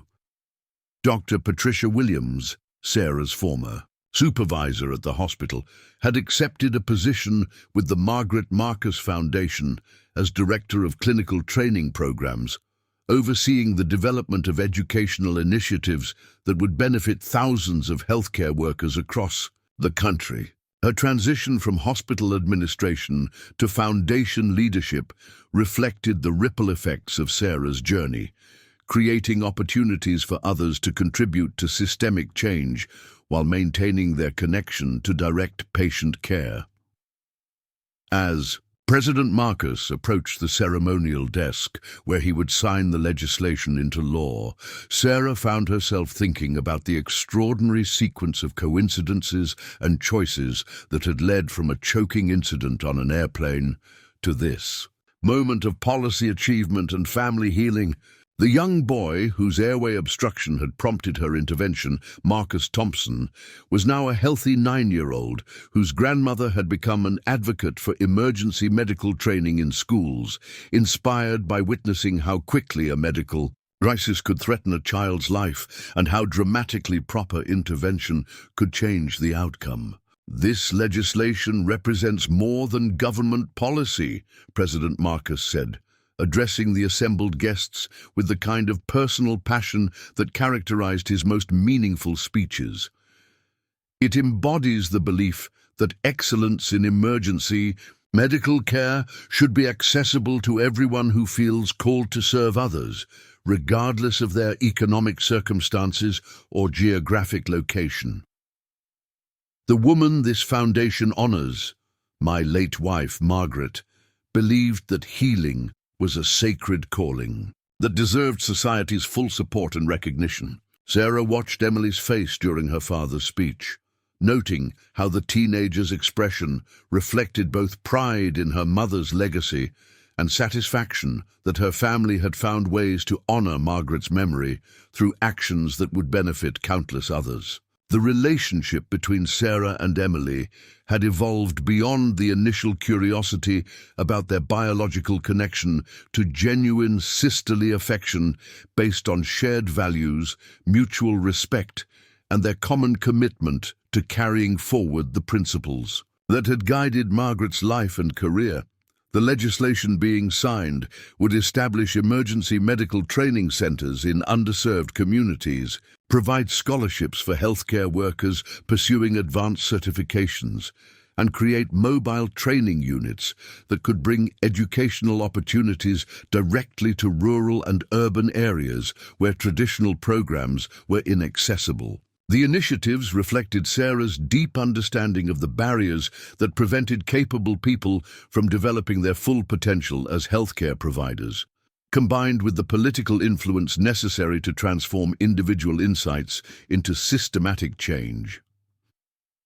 Following the signing ceremony, President Marcus hosted a reception in the state dining room, where Sarah found herself in conversations with medical professionals whose lives would be directly affected by the programs being established. A paramedic from rural Montana described how the mobile training units would allow him to pursue advanced cardiac life support certification without traveling hundreds of miles from his community. An inner-city nurse from Detroit explained how the scholarship programs would enable her to complete the advanced degree that would qualify her for emergency department leadership roles. Ambassador Patricia Chen, Sarah's grandmother, who had been posthumously honored through the Foundation's establishment of the Chen Family Scholarship for first-generation college students pursuing medical careers, was remembered throughout the evening through stories shared by the recipients of educational support that bore her name. Mrs. Chen's belief that faithful service would eventually create opportunities for greater service had proven prophetic, in ways that extended far beyond what she could have imagined when she sacrificed her own comfort to support Sarah's education. Dr. Jennifer Walsh, the flight attendant who had assisted during the choking incident on Flight 447 and had subsequently pursued emergency medical training inspired by witnessing Sarah's competent response, was among the first recipients of Foundation support for career transition programs. Her journey from airline service to emergency medical technician demonstrated how exposure to medical excellence could inspire others to discover previously unknown callings and capabilities. As the evening progressed, Sarah found quiet moments to reflect on how her life had been transformed not just by the revelation of her biological connection to the president's family, but by the opportunities to contribute to systemic change that honored her mother's memory while addressing challenges she encountered daily in her clinical practice. The Foundation's work had created a bridge between her individual experience as a healthcare provider and the broader policy initiatives that could improve conditions for thousands of others who shared her commitment to emergency medical care. Emily approached Sarah during a lull in the reception activities, carrying 2 glasses of sparkling cider and wearing an expression that suggested she wanted to share something important. "I've been thinking about what Mum would say if she could see all this," Emily said, gesturing toward the guests who filled the elegant room with animated conversations about medical training and community service.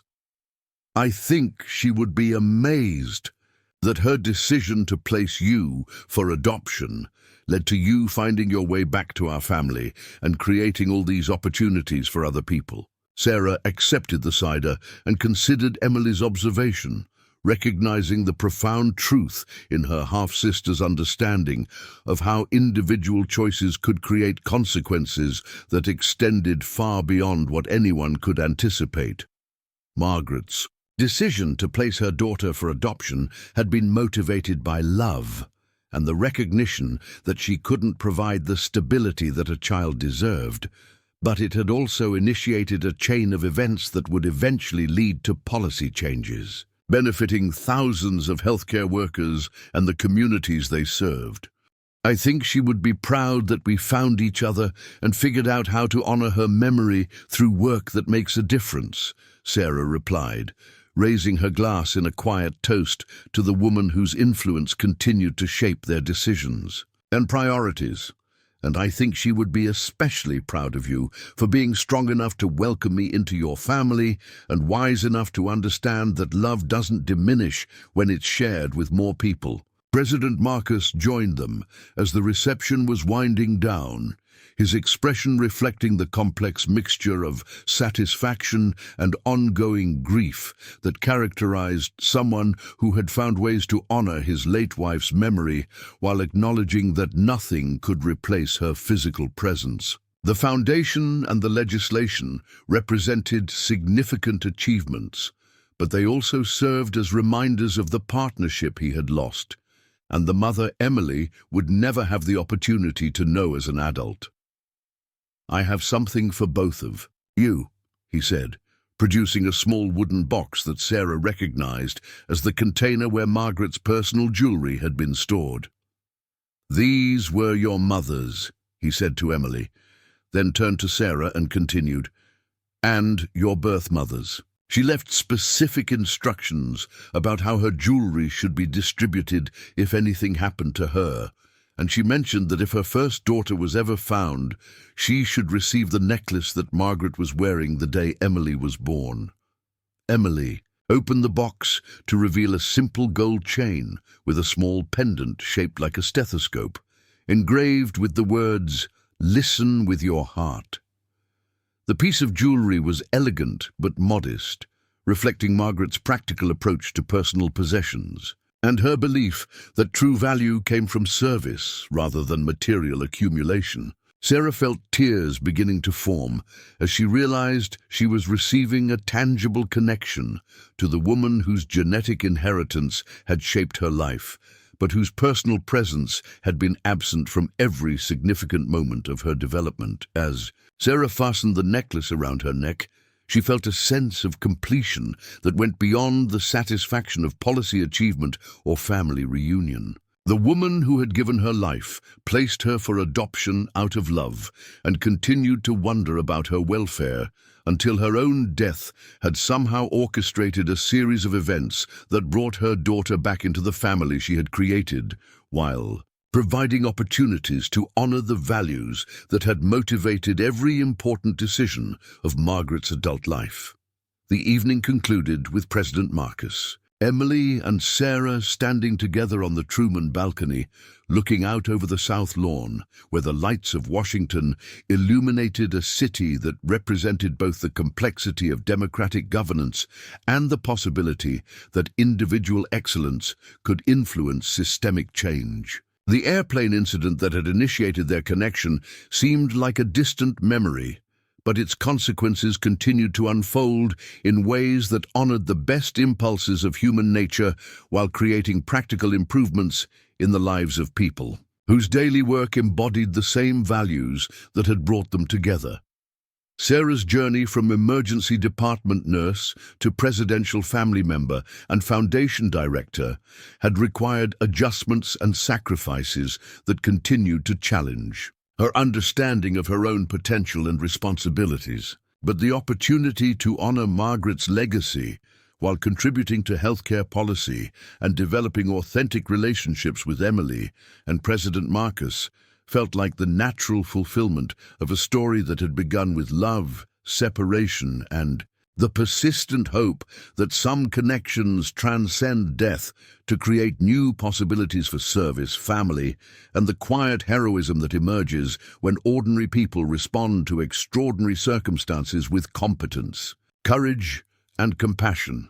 The Foundation's work would continue expanding, the legislation would benefit thousands of healthcare workers, and the family that had been reconstituted through tragedy and coincidence would keep discovering new ways to honor the memory of a woman whose influence extended far beyond her physical presence, proving that love invested wisely continues to generate returns that benefit not just individuals, but entire communities of people who share the commitment to healing that represents humanity's highest calling.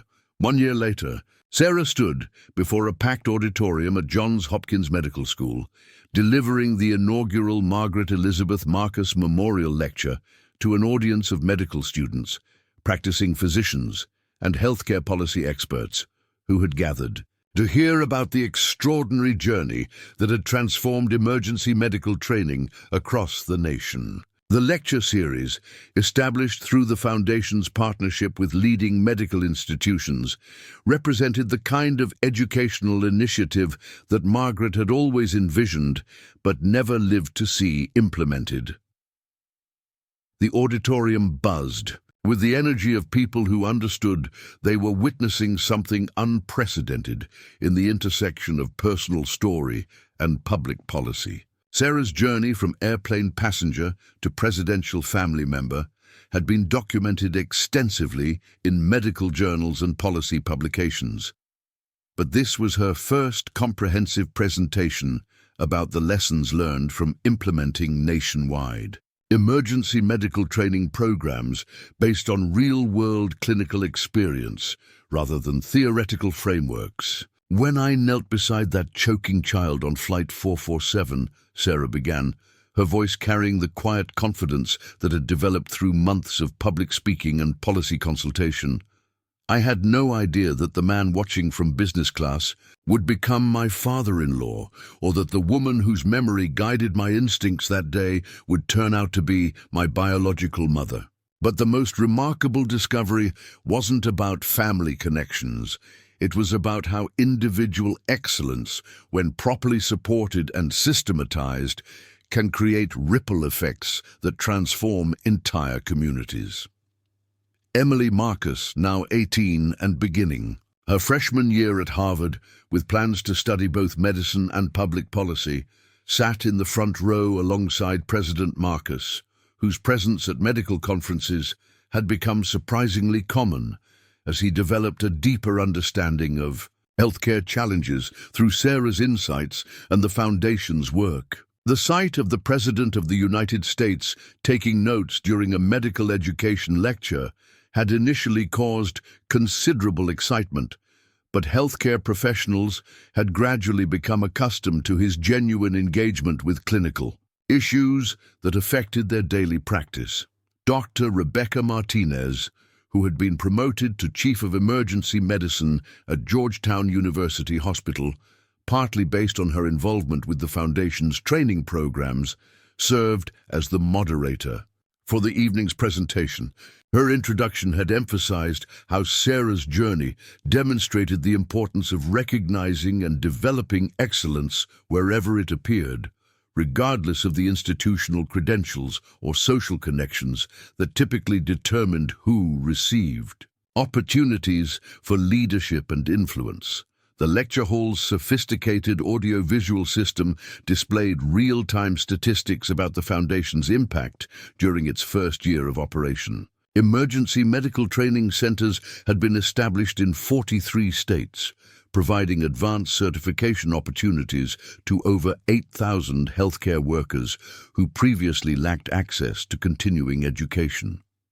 Mobile training units had traveled over 200,000 miles, bringing emergency medical education directly to rural communities and urban neighborhoods where traditional programs were geographically or financially inaccessible. "The most important lesson we've learned," Sarah continued, clicking through slides that showed before and after data from communities where Foundation programs had been implemented, "is that excellence in emergency medical care isn't limited by geography, economic status, or institutional affiliation. When we provide proper training and support, extraordinary competence emerges from the most unexpected places, performed by people whose talents had been overlooked by traditional healthcare systems."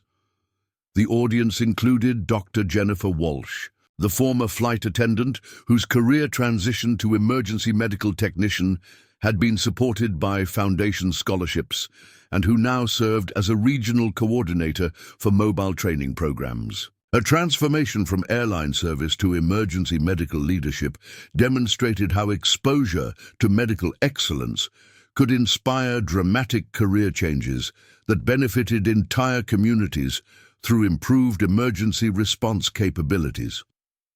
Carl Rodriguez, the security guard whose daily observations of human nature had prepared him to recognize Sarah's exceptional qualities, had accepted a position with the Foundation as Director of Community Outreach. developing programs that identified and supported individuals whose natural caregiving abilities could be enhanced through formal medical training. His background in public safety and his intuitive understanding of human character made him uniquely qualified to spot potential medical professionals in unconventional settings. President Marcus rose from his seat as Sarah concluded her formal presentation, joining her at the podium with the kind of relaxed familiarity that characterized their relationship as family members who had learned to balance personal affection with professional collaboration. His presence at medical conferences initially surprised audiences who expected political rhetoric rather than substantive engagement with clinical issues, but his genuine interest in healthcare policy had earned respect from medical professionals who valued authentic commitment over superficial political gestures. "Before we open the floor for questions," President Marcus said, addressing the audience with the informal tone he had developed for speaking to healthcare workers, "I want to share something that Margaret wrote in her journal shortly before Emily was born.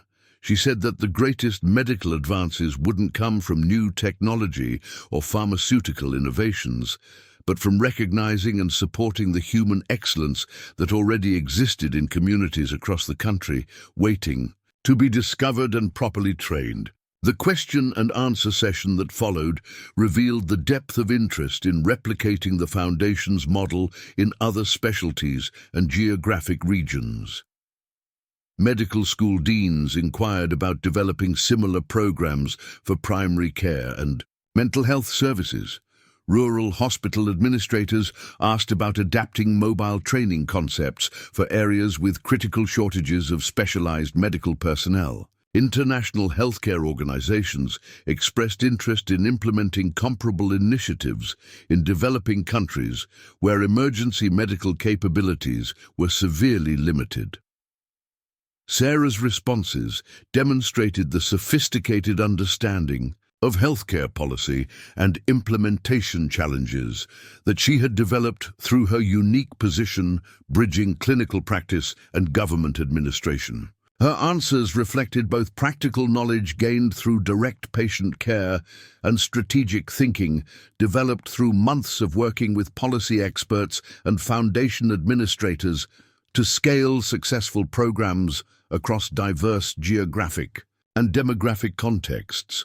Dr. Patricia Williams, now in her second year as Director of Clinical Training Programs for the Foundation, presented preliminary results from longitudinal studies tracking the career progression of training program participants. The data showed remarkable retention rates and job satisfaction levels among healthcare workers who had received foundation support, suggesting that investment in professional development created lasting improvements in both individual career outcomes and community healthcare capacity.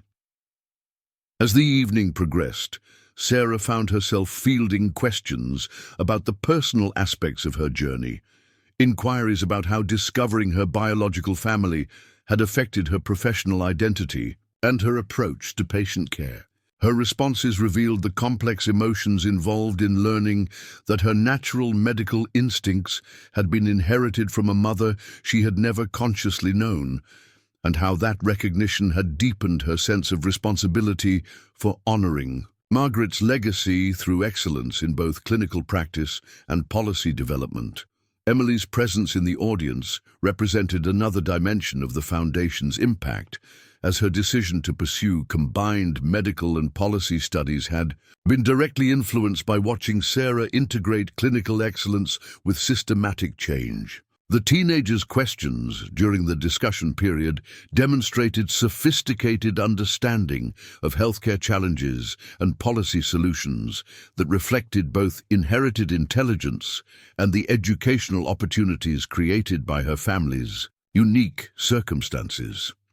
The lecture concluded with Sarah's announcement of the Foundation's next major initiative, an international program that would bring American emergency medical training expertise to developing countries while learning from traditional healing practices that could enhance Western medical approaches. The initiative would combine Sarah's clinical background with President Marcus's international connections, creating opportunities for cross-cultural medical education that honored both scientific advancement and indigenous wisdom.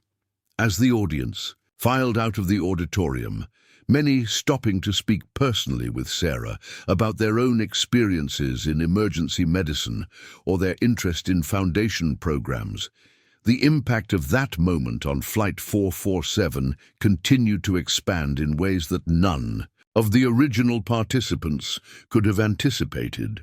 A simple act of medical competence had initiated a chain of events that was transforming emergency healthcare training across the nation, while creating new models for how government resources could support individual excellence in service to community needs.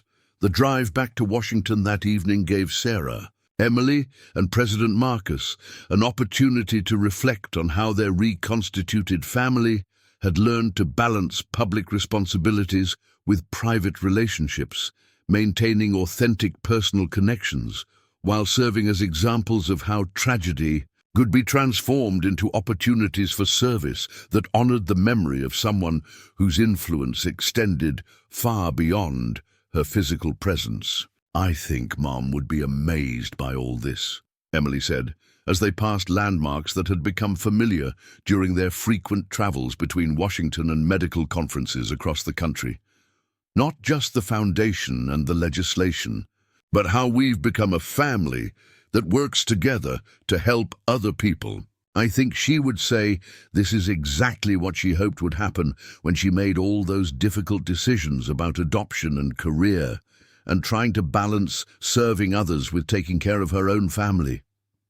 Sarah nodded, touching the stethoscope, pendant that had become her most treasured possession, a tangible reminder of the woman whose genetic inheritance had shaped her life, and whose memory continued to guide the Foundation's work.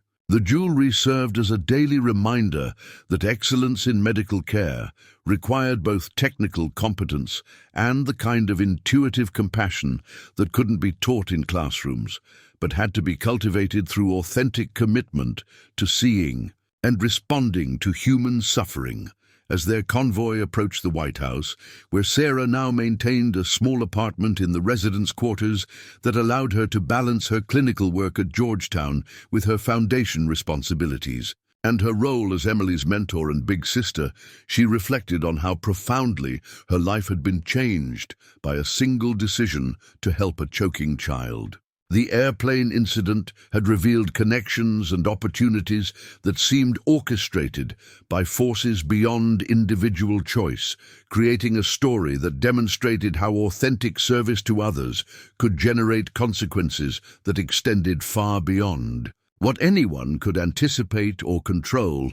The Foundation's work would continue expanding, reaching more communities and training more healthcare workers while developing new models for how individual excellence could be identified, supported, and scaled to benefit entire populations.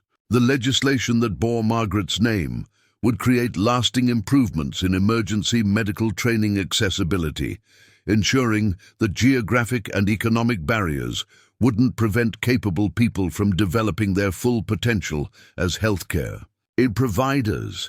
But perhaps the most significant transformation had been the healing that occurred within the presidential family itself, as President Marcus had rediscovered his capacity for authentic human connection through his relationship with Sarah. And Emily had gained a sister whose presence helped her maintain connection to her mother's memory, while building her own identity as someone committed to carrying forward the values that had motivated Margaret's life and career. As we reach the end of this extraordinary story, take a moment to consider the profound truth it reveals about the power of authentic human connection and the ripple effects that emerge when we respond to others' needs with competence and compassion. Sarah's split-second decision to help a choking child created consequences that transformed not just her own life, but the lives of countless healthcare workers and the communities they serve.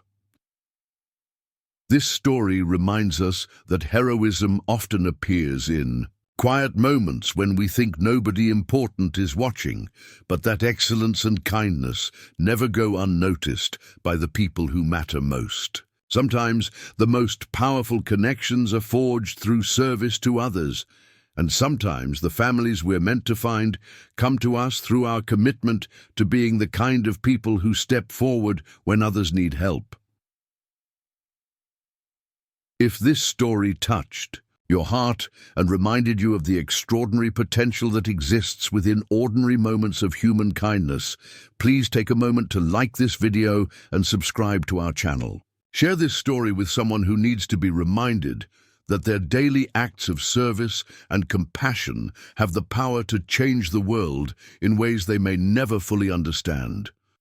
Your subscription helps us continue bringing you stories that celebrate the best of human nature and remind us all that we're capable of more than we imagine when we choose to respond to others' needs with love, competence, and courage.